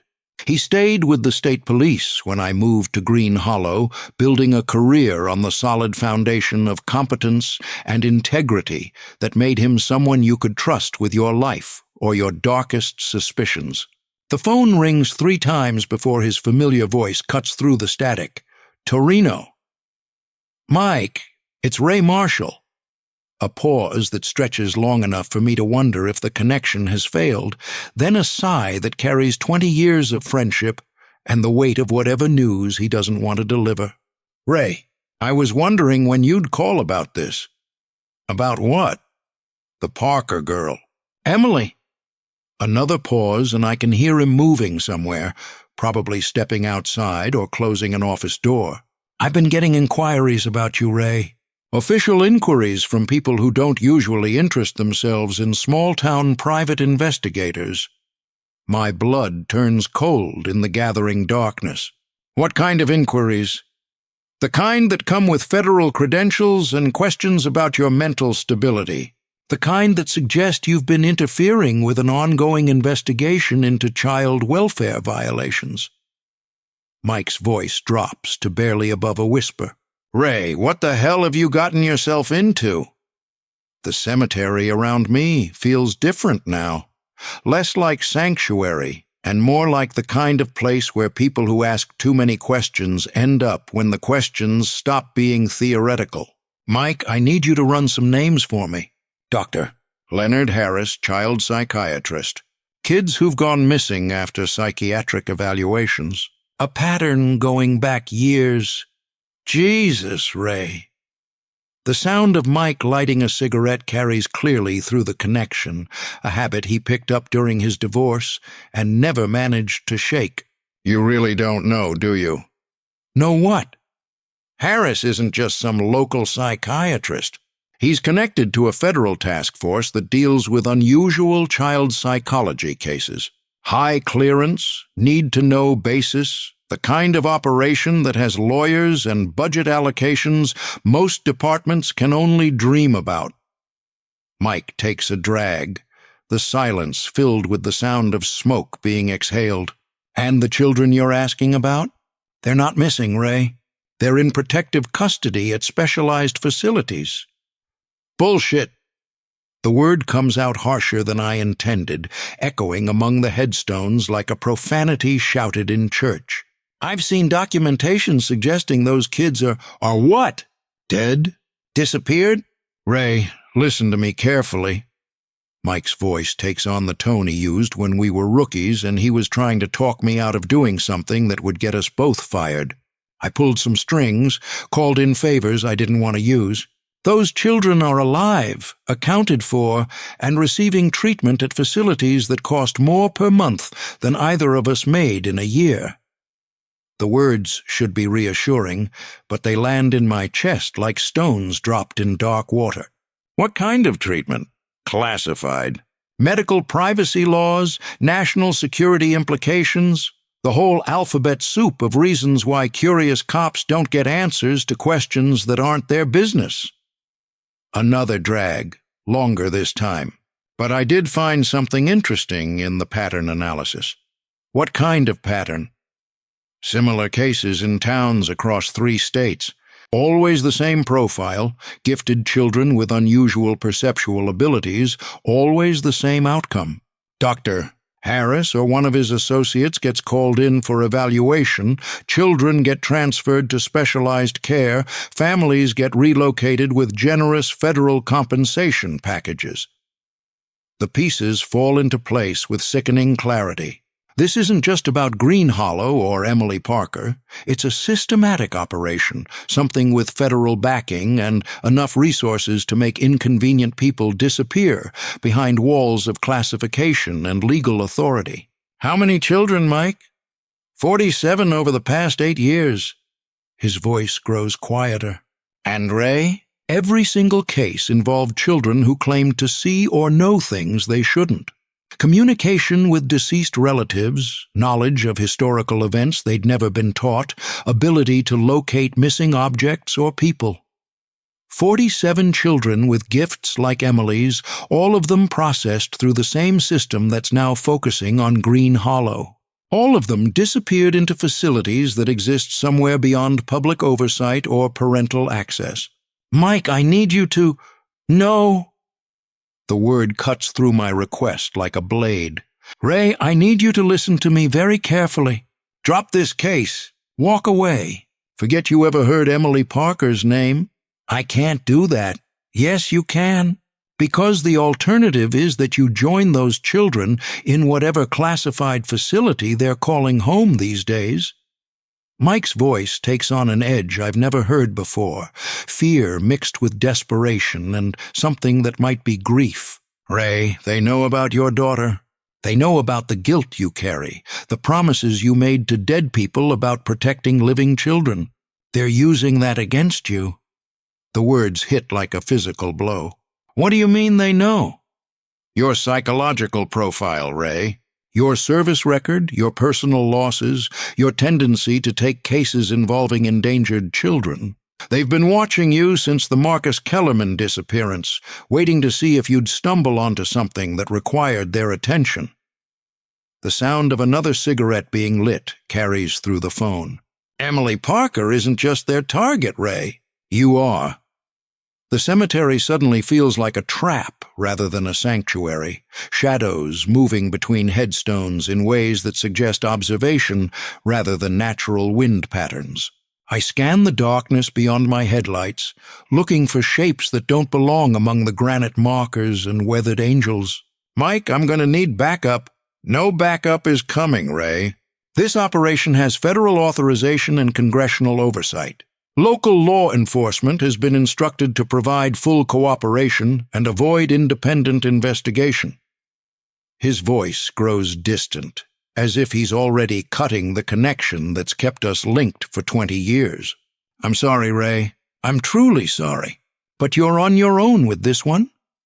The phone goes dead, leaving me alone with the sound of wind moving through old trees and the growing certainty that I'm being watched by eyes that don't reflect light the way human eyes should. In the distance, barely visible among the cemetery's oldest markers, a figure stands motionless between 2 towering monuments. The figure doesn't move like someone trying to remain hidden. It stands with the patient stillness of something that knows it's already been seen and doesn't care about the implications. Too tall to be entirely human, wearing clothes that seem to absorb light rather than reflect it, watching me with the kind of attention predators give to prey they're not quite ready to take. I start the engine and back away from the cemetery, but the figure doesn't disappear as I'd hoped. Instead, it turns to follow my movement. its face a pale blur in the darkness that might be human features or might be something else entirely. As I drive away, I catch a glimpse of it in my rearview mirror, still standing among the headstones, still watching, a reminder that some conversations are monitored by parties who have no intention of honoring the privacy of the dead or the safety of the living. My hands are numb with cold and the growing realization that I'm facing something with resources and authority I can't match, something that's been operating in the shadows long enough to make federal investigators look the other way, and old friends advise retreat. Tomorrow night they're coming for Emily Parker. And now I understand that they're coming for me too, armed with psychological profiles and legal authority, and the patient certainty of hunters who've never learned to fear their prey. The only question remaining is whether I can find a way to save us both before we join the 47 other voices in whatever quiet place gifted children go when they ask too many dangerous questions. Night falls on Green Hollow like a curtain drawn across a stage where the final act promises blood and revelation. The Parker house sits in the darkness like a fortress under siege, every window covered with drawn curtains and blankets, every door locked and barricaded with furniture that's been hastily repurposed into defensive barriers. The storm that's been threatening all day finally breaks as I pull into the driveway, rain hammering against my windshield with the persistence of bullets against armor. Inside, the house feels smaller than it should, compressed by the weight of impending catastrophe and the presence of 3 people who understand they're running out of places to hide. Laura sits at the kitchen table with a cup of coffee that's gone cold hours ago, her eyes moving constantly between the covered windows and her daughter, as if visual contact alone might be enough to keep Emily safe from the forces gathering in the darkness outside. Emily herself remains curled on the living room carpet, surrounded by fresh drawings that seem to multiply despite our attempts to limit her exposure to whatever visions drive her pencil across paper with mechanical precision. The latest images show variations on themes we've come to recognize. Glass containers, shadowy figures, symbols that hurt to look at directly. But there's something different about these drawings. Something that suggests the distance between vision and reality is shrinking faster than any of us want to acknowledge. "We should leave," Laura says, for the 3rd time since I returned from my conversation with Mike Torino. "Pack what we can carry and drive until we reach somewhere they can't follow." "They can follow anywhere we can run," I tell her, though the words taste like defeat in my mouth. "This isn't about geography, Laura. It's about Emily's abilities and the people who want to control them." The storm intensifies outside, wind driving rain against the windows with enough force to rattle the glass in its frames.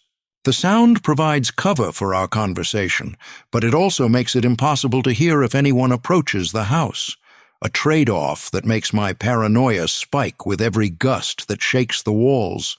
"Maybe we could call the media," Laura suggests. "If Emily's story becomes public knowledge, if enough people know about her gifts." That's exactly what they want. I move to check the front window, peering through a gap in the curtains at the storm-lashed street beyond. Public attention gives them justification for protective custody, a disturbed child whose delusions are attracting dangerous attention from unstable adults. Lightning flashes across the sky, illuminating the neighborhood in stark black and white that makes everything look like a crime scene photograph. In that brief moment of visibility, I see something that makes my blood freeze. A figure crouched beside a car parked across the street, camera raised toward our house despite the driving rain. "Evelyn Ross," I mutter, recognizing the reporter's sharp profile even through the storm. "She's documenting our siege." Laura joins me at the window, her face going pale as she spots the lurking photographer.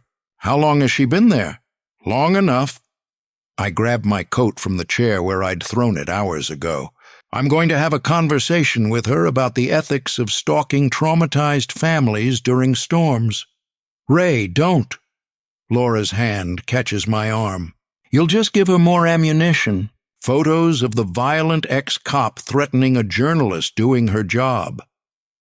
But I'm already moving toward the door, my patience finally exhausted by a day that stripped away every illusion I had about justice, protection, and the possibility of saving innocent children from monsters who wear badges and medical degrees. The storm hits me like a physical force as I step outside, rain driving into my face, with enough intensity to make breathing difficult. Evelyn Ross doesn't see me coming until I'm close enough to grab her camera, the storm providing cover for my approach and the kind of dramatic backdrop she probably thinks will make her photographs more compelling. She's crouched behind her car with professional equipment that suggests this isn't her first time photographing people who don't want to be seen. "Mr. Marshall!" She tries to pull the camera away from my hands, but I'm stronger and angrier and operating on the kind of desperation that makes normal social contracts irrelevant. "You're assaulting a member of the press." "I'm protecting a child from exploitation." The camera comes apart in my hands with satisfying violence, plastic and metal components scattering across the wet asphalt like the pieces of Evelyn's story that will never see print. "And I'm warning you to stay away from this family. You just destroyed expensive equipment." Evelyn backs away from me, but her voice carries more anger than fear. "That's destruction of property, assault, intimidation of a journalist. I'm calling the police. Go ahead." I let the remains of her camera fall into the storm drain, where they disappear with the rest of the night's debris. "Tell them about your federal sources, your leaked psychiatric reports, your coordinated effort to destroy a family whose only crime is having a gifted child." Lightning illuminates her face in the moment before she turns and runs for her car, and I see something there that might be fear or might be the excitement of someone who's just been handed a better story than she'd originally planned. The engine starts on the second try, and she drives away into the storm with the kind of reckless speed that suggests retreat rather than strategic withdrawal. I'm soaked through by the time I reach the front door, rain having found every gap in my clothing and turned my coat into a cold, clinging weight that makes movement difficult.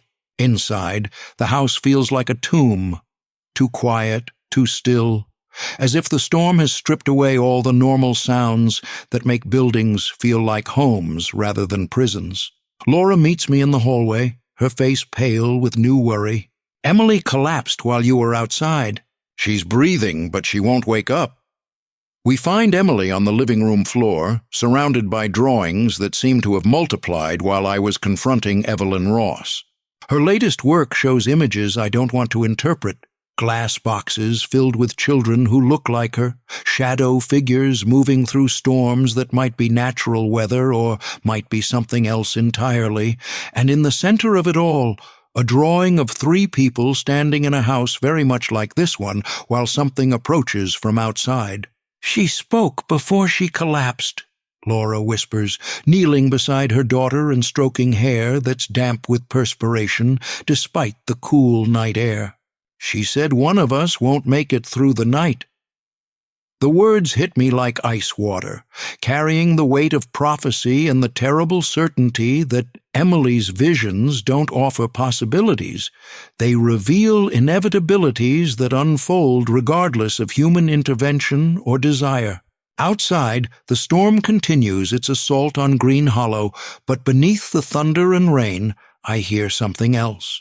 The sound of an engine approaching through the storm, headlights cutting through the darkness with the steady persistence of something that knows exactly where it's going and won't be deterred by weather or locked doors or the desperate hopes of people who still believe they can hide from forces that have been hunting for longer than the town has had a name.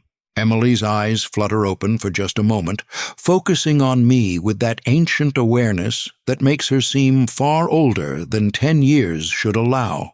"They're coming, Raymond," she whispers, her voice barely audible over the storm. "And this time, they're not leaving without what they came for." The headlights grow brighter, approaching with the inevitability of dawn or death or judgment, and I realize that our siege is about to become something else entirely, a confrontation between the normal world and the spaces between things, between human authority and forces that predate civilization, between a little girl who sees too much and the darkness that wants to make her quiet forever. My hands are numb with cold and mounting terror, but I feel that familiar warmth in my chest, the uncomfortable heat I recognize as the moment when all choices converge into a single point of no return, when protection becomes defiance and love becomes the willingness to fight monsters regardless of the odds. Outside, the car doors slam shut with the finality of caskets closing, and Green Hollow prepares to discover whether some gifts are worth the price their protection demands from those who refuse to let the innocent disappear into quiet places where questions are never asked and answers are never given. The storm rages on, but something darker than weather is about to test the strength of locked doors and the resolve of people who still believe that children should be safe in their own homes.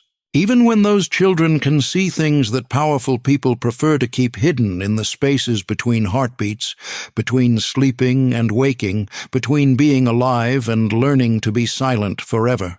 The sound of car doors slamming cuts through the storm like gunshots, and we all freeze in the sudden understanding that our siege has become something more immediate and terrifying.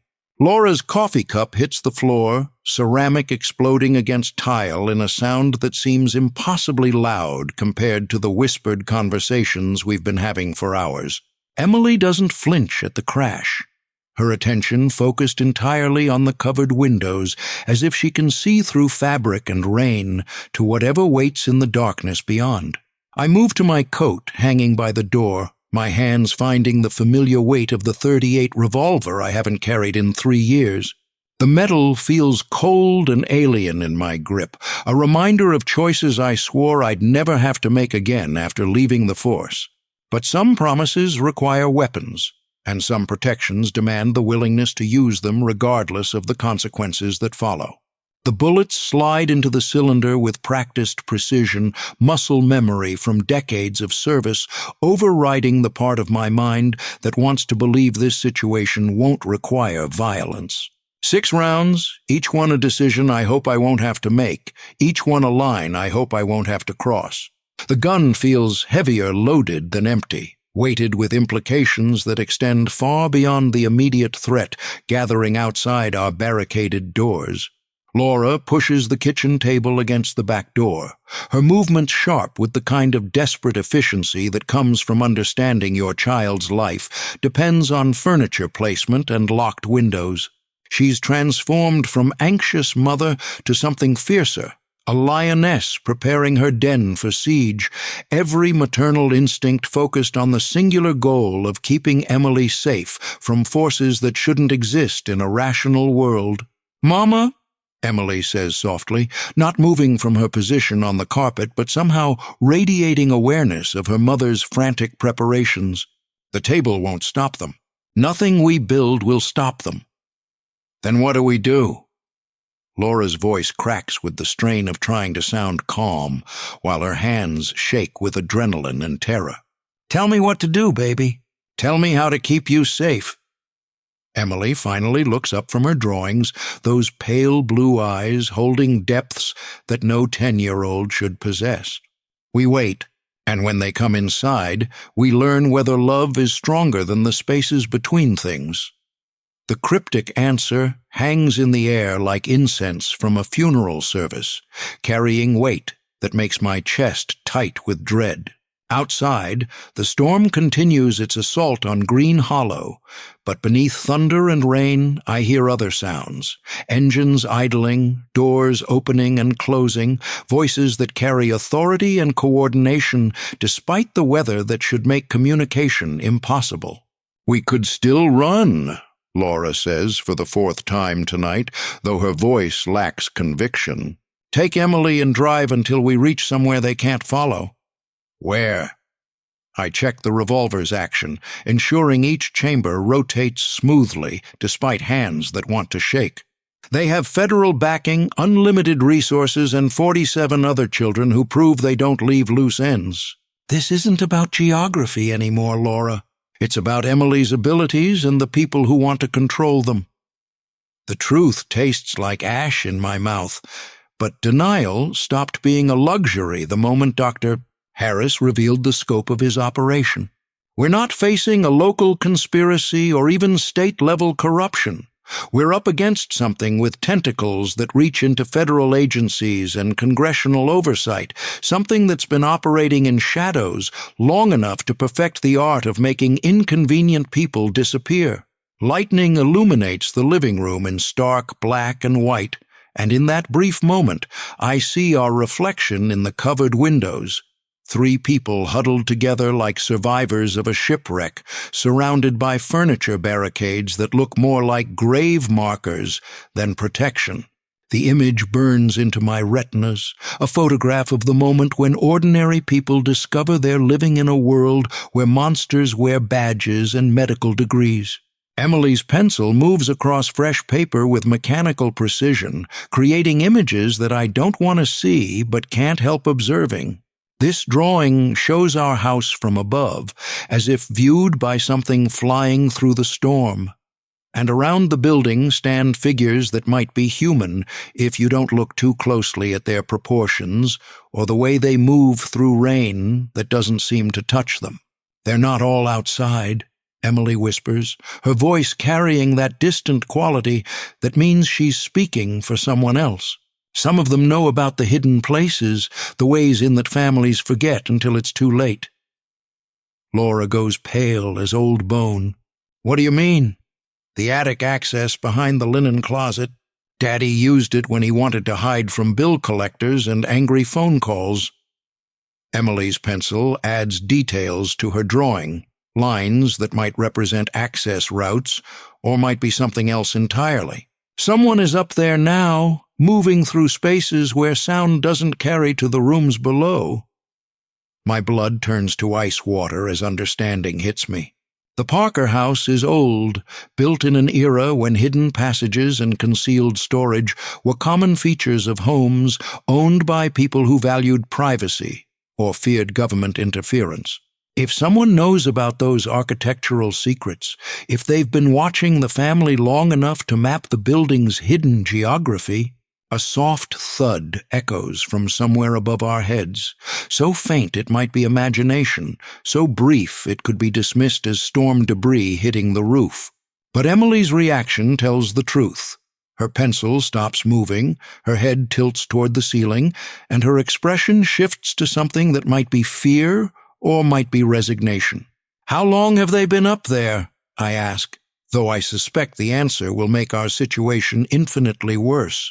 Since before you came back from talking to the reporter. Emily's voice grows smaller, more childlike, as if proximity to immediate danger has stripped away the ancient awareness that usually makes her seem older than her years. They've been listening to everything we've said, watching everything we've planned. Another sound from above, definitely footsteps now, moving with careful precision across floorboards that should creak under human weight, but somehow remain silent. Whoever is up there knows the house's acoustics, understands which boards will betray their presence, and which will allow them to move like ghosts through spaces that should provide security. Laura grabs Emily and pulls her close, maternal instincts overriding rational thought in the face of immediate threat. We have to leave now. Before they what? My voice comes out harsher than intended, sharpened by frustration and fear and the growing certainty that our options have been systematically eliminated by people who plan for every contingency. Run into their arms? Drive into whatever trap they've prepared outside? The footsteps above pause, as if whoever is up there has heard our conversation and is adjusting their strategy accordingly. The silence stretches long enough to make us question whether we imagined the sounds, then resumes with deliberate slowness that suggests calculation rather than caution. I stand, the revolver heavy in my hand, and look toward the narrow staircase that leads to the second floor and whatever access point connects to the attic spaces above. Every instinct screams at me to stay with Laura and Emily, to form a defensive position around the people I've sworn to protect. But some threats require confrontation rather than avoidance, and some monsters lose their power when faced directly rather than feared from a distance. "Stay here," I tell Laura, my voice carrying the authority of someone who's made this kind of decision before. "Keep Emily close. If I'm not back in 10 minutes, take her and run for Betty Cromwell's house." "Ray, don't!" Laura's voice holds the desperation of someone watching their last hope walk toward danger. "You don't know how many of them are up there, what kind of weapons they have." But I'm already moving toward the stairs, my footsteps muffled by carpet that's seen better decades, my heart pounding with the rhythm of someone climbing toward a confrontation that will determine whether gifts like Emily's are worth the price their protection demands from those who refuse to let children disappear into quiet places. Behind me, Emily's voice follows like a whispered prayer. "Be careful, Raymond. Some doors lead to places you can never return from." The stairs creak under my weight, each step an announcement of my approach, each sound a betrayal of whatever element of surprise I might have possessed. Above, the footsteps have stopped entirely, as if whoever is up there is now waiting for me to complete my journey into whatever trap they've prepared in the darkness between the walls. My hands are numb with cold and adrenaline, but I feel that familiar warmth in my chest. The uncomfortable heat I recognize as the moment when protection becomes defiance, and love transforms into the willingness to fight monsters regardless of the odds. The attic access waits at the end of the hallway like an open mouth, darkness beyond the threshold that might conceal answers or might hide the kind of truth that changes everything forever. The attic swallows me like the throat of some massive beast, darkness so complete it seems to have weight and texture, pressing against my face like velvet curtains soaked in old secrets. The air tastes of dust and insulation and something else, the metallic scent that lingers after violence, though no violence has occurred here yet. My feet find purchase on floorboards that feel solid enough, but the geometry of the space remains a mystery, all corners and angles hidden beyond the reach of light that can't penetrate this far from the civilized world below. I force myself to breathe slowly, quietly, letting my other senses compensate for the blindness that makes every step a potential catastrophe. The storm provides cover for small sounds, the shift of my weight, the whisper of fabric against wood. But it also masks whatever movements my quarry might be making in the shadows ahead. Somewhere in this darkness, Dr. Leonard Harris waits with the patience of a spider that's felt the first tremor in its web. Lightning flickers through gaps in the roof, brief illuminations that reveal glimpses of a space larger than I'd expected. Storage boxes stacked against slanted walls, old furniture shrouded in sheets like ghosts at a supernatural gathering, and there, crouched beside an open trunk, a figure in a crisp suit that shouldn't exist in this cobwebbed realm between floors. Harris doesn't look up when the lightning reveals him, his attention focused entirely on papers he's sorting through with clinical precision. Emily's drawings, I realize with mounting rage, sketches torn from her notebook and arranged in careful categories, as if her visions were specimens to be catalogued rather than warnings to be heeded. "Dr. Harris." My voice sounds strange in the confined space, flattened by insulation and the weight of accumulated secrets. "I didn't expect to find you playing burglar in a 10-year-old's attic." He straightens slowly, his movements controlled and deliberate, turning to face me with the kind of calm that comes from holding all the advantages in a rigged game. "Mr. Marshall, I was wondering how long it would take you to find me up here." "Long enough for you to violate the privacy of a family that's already been through hell." I keep the revolver pointed toward the floor, not yet ready to cross the line from confrontation to threat, though that moment approaches with each heartbeat. "What are you looking for?" "Evidence," Harris says, his voice carrying the clinical detachment that makes human suffering sound like data points in a research study. "Documentation of Emily's abilities, proof of the pattern of revelations that make her such a valuable subject for our research." The word subject hits me like a physical blow. She's a little girl, not a lab rat. She's a resource, Mr. Marshall. A rare and precious resource that could advance our understanding of human consciousness in ways that would benefit all of humanity. Harris steps closer, his eyes reflecting lightning flashes like glass bottles filled with cold water. "Do you have any idea how few children possess her level of extrasensory perception? How many years we've spent looking for subjects with her specific combination of abilities?" 47 years, according to my count. I let the number hang in the air between us, watching his reaction to the knowledge that his operation isn't as secret as he believed.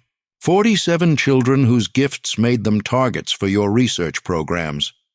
Harris pauses, and for the first time tonight, his clinical mask slips slightly, revealing something that might be surprise or might be irritation at having his work discovered by someone he'd dismissed as a broken-down ex-cop with delusions of heroism.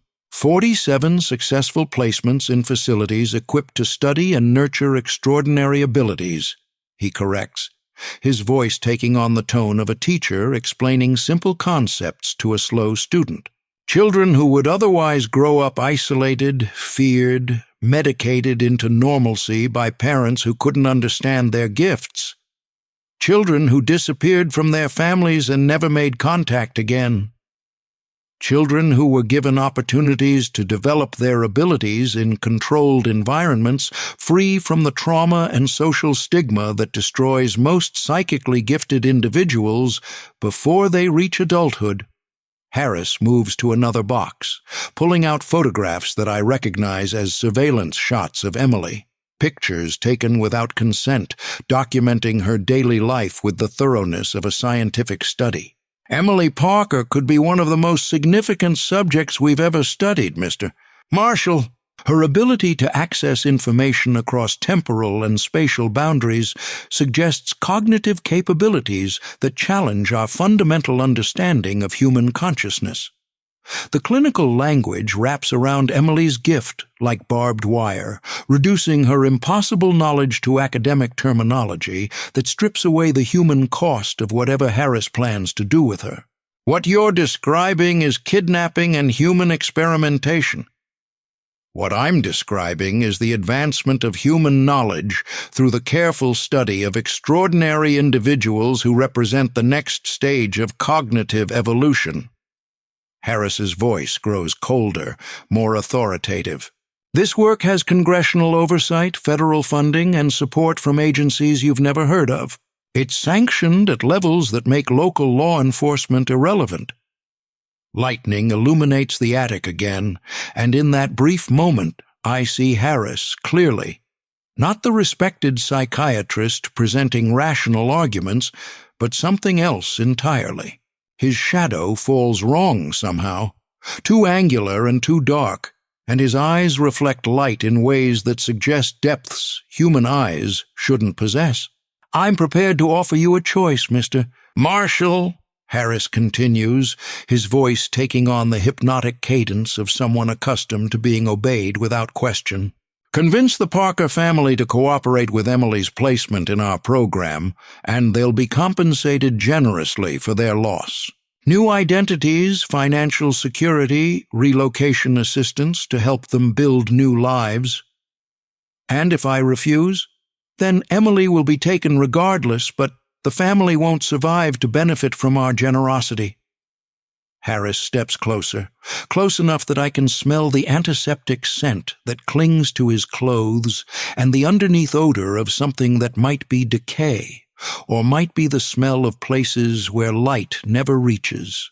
"Accidents happen, Mr. Marshall," Families that resist our efforts often experience tragic events. House fires, car accidents, medical emergencies that require immediate intervention. The threat hangs in the air like smoke from a funeral pyre, and I understand that I'm not facing a corrupt doctor or even a federal conspiracy. I'm confronting something older and more malevolent, something that wears authority like a costume while pursuing goals that have nothing to do with human welfare or scientific advancement. 47 children, I repeat, my voice steady despite the rage building in my chest like a furnace fed with memories of my own daughter and promises I made to protect the innocent. 47 families destroyed, 47 gifts silenced forever. 47 subjects contributing to research that will transform human understanding of consciousness and perception. Harris's smile reveals teeth that seem too sharp, too numerous. Emily Parker will be the 48th, with or without your cooperation. The moment stretches between us like a wire under tension, ready to snap at the slightest pressure. Harris reaches inside his jacket, his movement casual but purposeful, and I know that whatever he's retrieving won't be a business card or medical form. No, I tell him, the word carrying 23 years of guilt about children I couldn't save, and 3 years of determination to protect the ones I still can. Emily Parker stays with her family. That's unfortunate, Harris says, his hand emerging from his jacket with something that catches lightning flashes in ways metal shouldn't. I had hoped we could resolve this professionally. The confined space explodes into violent motion as both of us move simultaneously, Harris bringing his weapon to bear while I dive toward him with the desperate fury of someone who's finally found a monster worth fighting. We collide among boxes and forgotten furniture, struggling for advantage in darkness that makes every movement a gamble with consequences measured in blood and broken promises. The revolver tears free from my grip, clattering somewhere in the shadows beyond reach, while Harris's weapon, something that feels more like a surgical instrument than a gun, cuts through the air where my head was moments before. We grapple in the darkness, our breathing harsh and desperate, each of us fighting for the right to walk away from this confrontation. Lightning flashes again, revealing Harris's face twisted with effort and something that might be inhuman fury. His strength seems wrong somehow, too great for his clinical appearance, as if whatever wears his face draws power from sources that don't obey normal physical laws.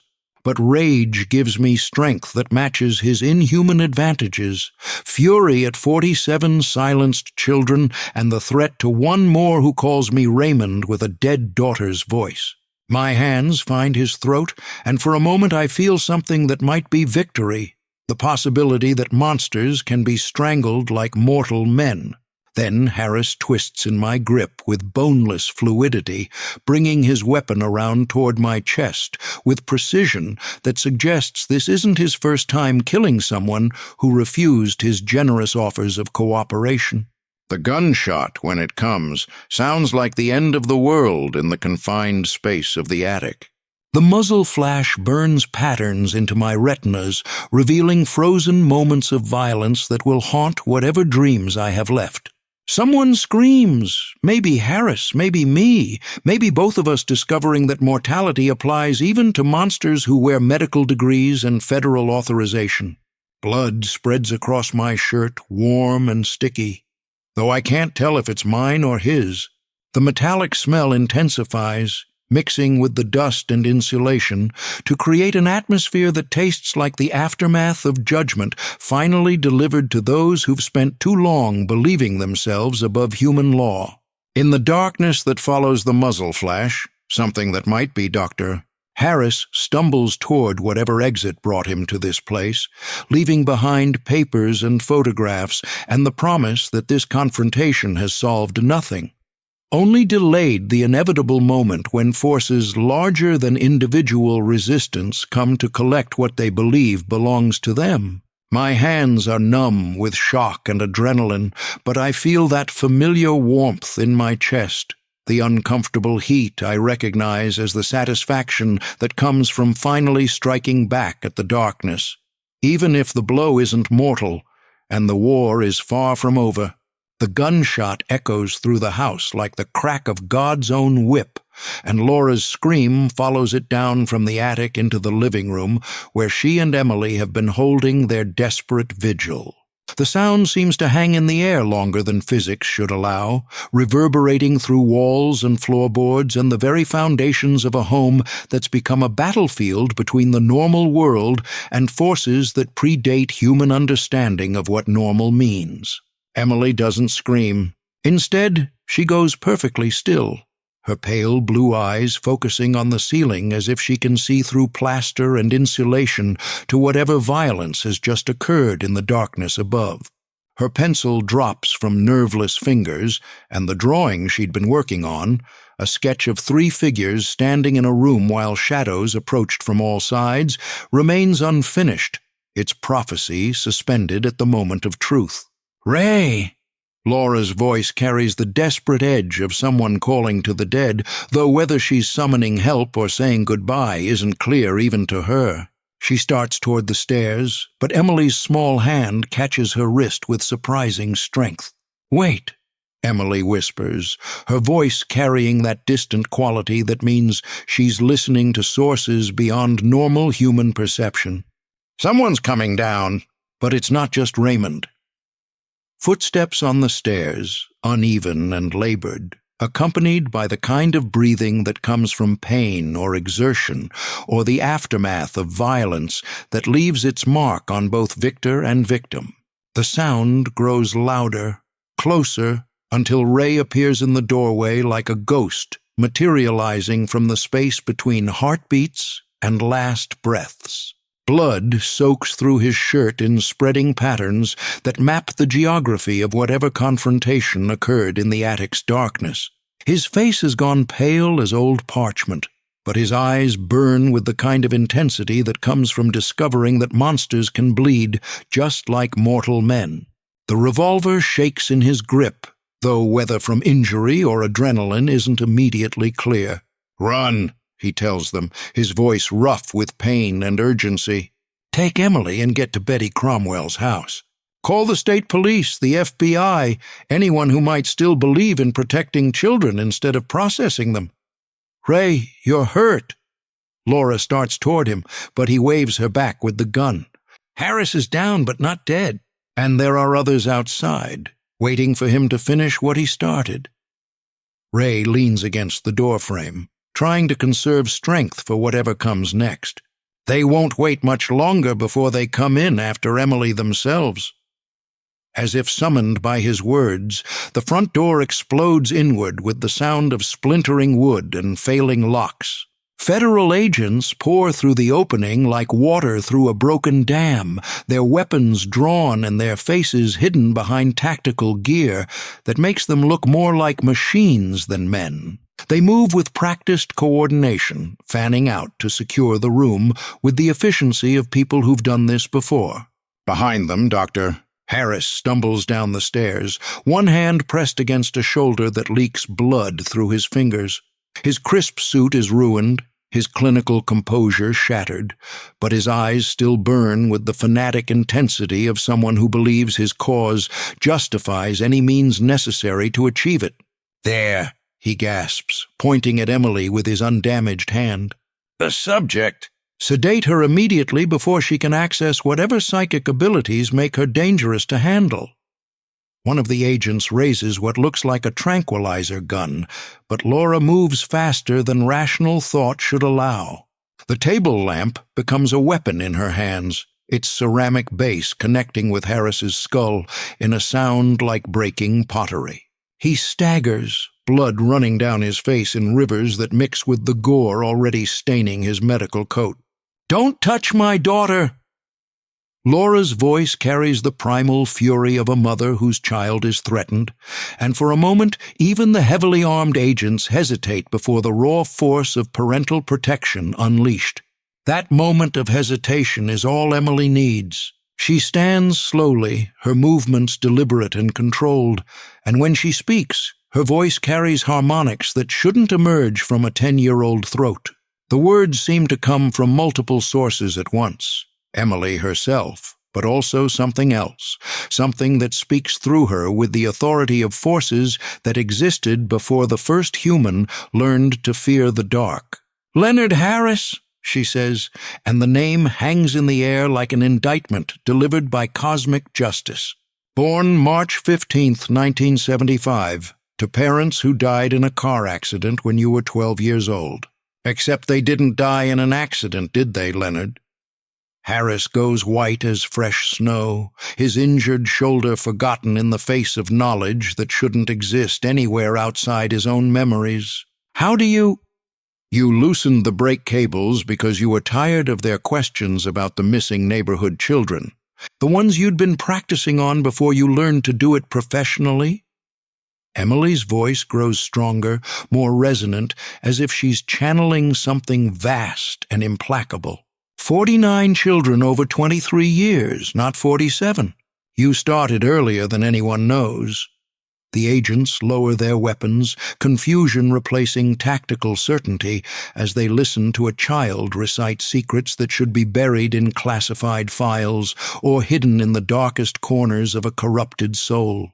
Harris tries to speak, but Emily continues with the relentless precision of someone reading from a book written in blood and regret. The Morrison sisters weren't random victims. Their bloodline carries genetic markers that make them ideal subjects for your research.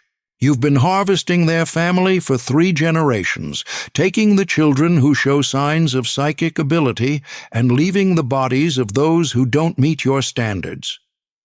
Emily turns to face Harris directly, and her eyes reflect light in ways that make the agents step backward despite their training. But the shadow that speaks through you isn't interested in research, is it? It feeds on the spaces between things, and gifted children are windows it can use to reach into the living world. Harris collapses into a chair, his face a mask of terror and recognition. Whatever Emily is channeling, whatever impossible knowledge she's accessing, has stripped away the clinical facade he's worn for decades and revealed something that might once have been human, but has been corrupted by contact with forces that exist in the spaces between heartbeats. The Stormborn chose you because you understood how to break minds without killing bodies, Emily continues, her voice echoing with authority that makes the very air in the room feel heavy with judgment. They promised you immortality, power, the chance to reshape human consciousness according to your vision. But they lied, didn't they, Leonard? You're not their partner. You're just another tool, another vessel for something that sees human suffering as entertainment. The storm outside reaches a crescendo of violence that makes the house shake on its foundations. Windows rattle in their frames, and somewhere in the distance, lightning strikes close enough to make the lights flicker with the uncertainty of electrical systems pushed beyond their limits. Then the living room window explodes inward in a shower of glass and rain, as if the storm itself has decided to join the confrontation between human authority and forces that predate civilization. Wind howls through the opening, carrying with it the scent of ozone and something else. The metallic taste that comes before violence, the atmospheric pressure that builds before the sky falls. In the chaos of flying glass and storm wind, Emily's voice rises above the natural fury with supernatural clarity. You can't take what doesn't belong to you. The children you've stolen call out from the quiet places, and their voices have been heard by something older than your shadow masters. The agents stumble backward, their tactical training useless against phenomena that don't respond to conventional weapons or authority. Harris tries to crawl toward the door, but the wind seems to hold him in place, pinning him against the wall like an insect in a display case. Through the broken window, shapes move in the storm, figures that might be human if you don't look too closely at their proportions, or the way they glide through rain that should make movement difficult. They approach the house with the patient inevitability of judgment finally arriving for those who've spent too long believing themselves above the consequences of their actions. Emily stands in the center of the chaos, untouched by wind that whips around her like a protective barrier, her voice carrying prophecies and warnings and promises that reshape the very air around her words. The cycle breaks tonight. The quiet places give up their voices, and the shadow that wears Leonard Harris's face learns what it means to be truly alone in the spaces between things. Lightning illuminates the room in stark black and white, revealing a tableau of supernatural confrontation that will haunt the dreams of anyone present for the rest of their lives. Emily Parker, 10 years old and radiating power that makes the storm seem gentle by comparison, facing down forces that have been hunting gifted children since before Green Hollow had a name. And in that moment of revelation, as wind and rain and impossible knowledge converge in the ruins of a suburban living room, the agents realize they're no longer pursuing a routine extraction of a troubled child. They're witnessing the moment when the hunted becomes the hunter, and 49 missing children finally find their voice to speak judgment on those who silenced them. When the storm finally faded, there was nothing left but the ragged hush that always follows survival. I found myself standing in the empty kitchen, Emily's last drawing, unfinished, sprawled across the table like a riddle left for another, braver soul to answer. Outside, dawn broke over Green Hollow, turning the shattered glass and bloodstains to gold. For a moment I let myself believe the worst had passed, but the silence felt too deep, as if the world was holding its breath. I knew then what I'd always suspected. In places like this, evil never really dies. It waits, patient, in the quiet spaces between things, watching, learning, wearing new faces when the old ones break. Maybe that's why the gifted find me. Maybe that's why I can't walk away, even when the case is closed and the paperwork's done. Some mysteries refuse to be solved. Some debts you never stop paying. I lit a cigarette I'd sworn to quit and listened to the morning settle. One more day, one more unanswered question, one more child I couldn't save forever, only for now. I stepped out into the broken light, knowing Green Hollow's secrets would keep their own counsel, and I would keep searching for the ones lost in the spaces between.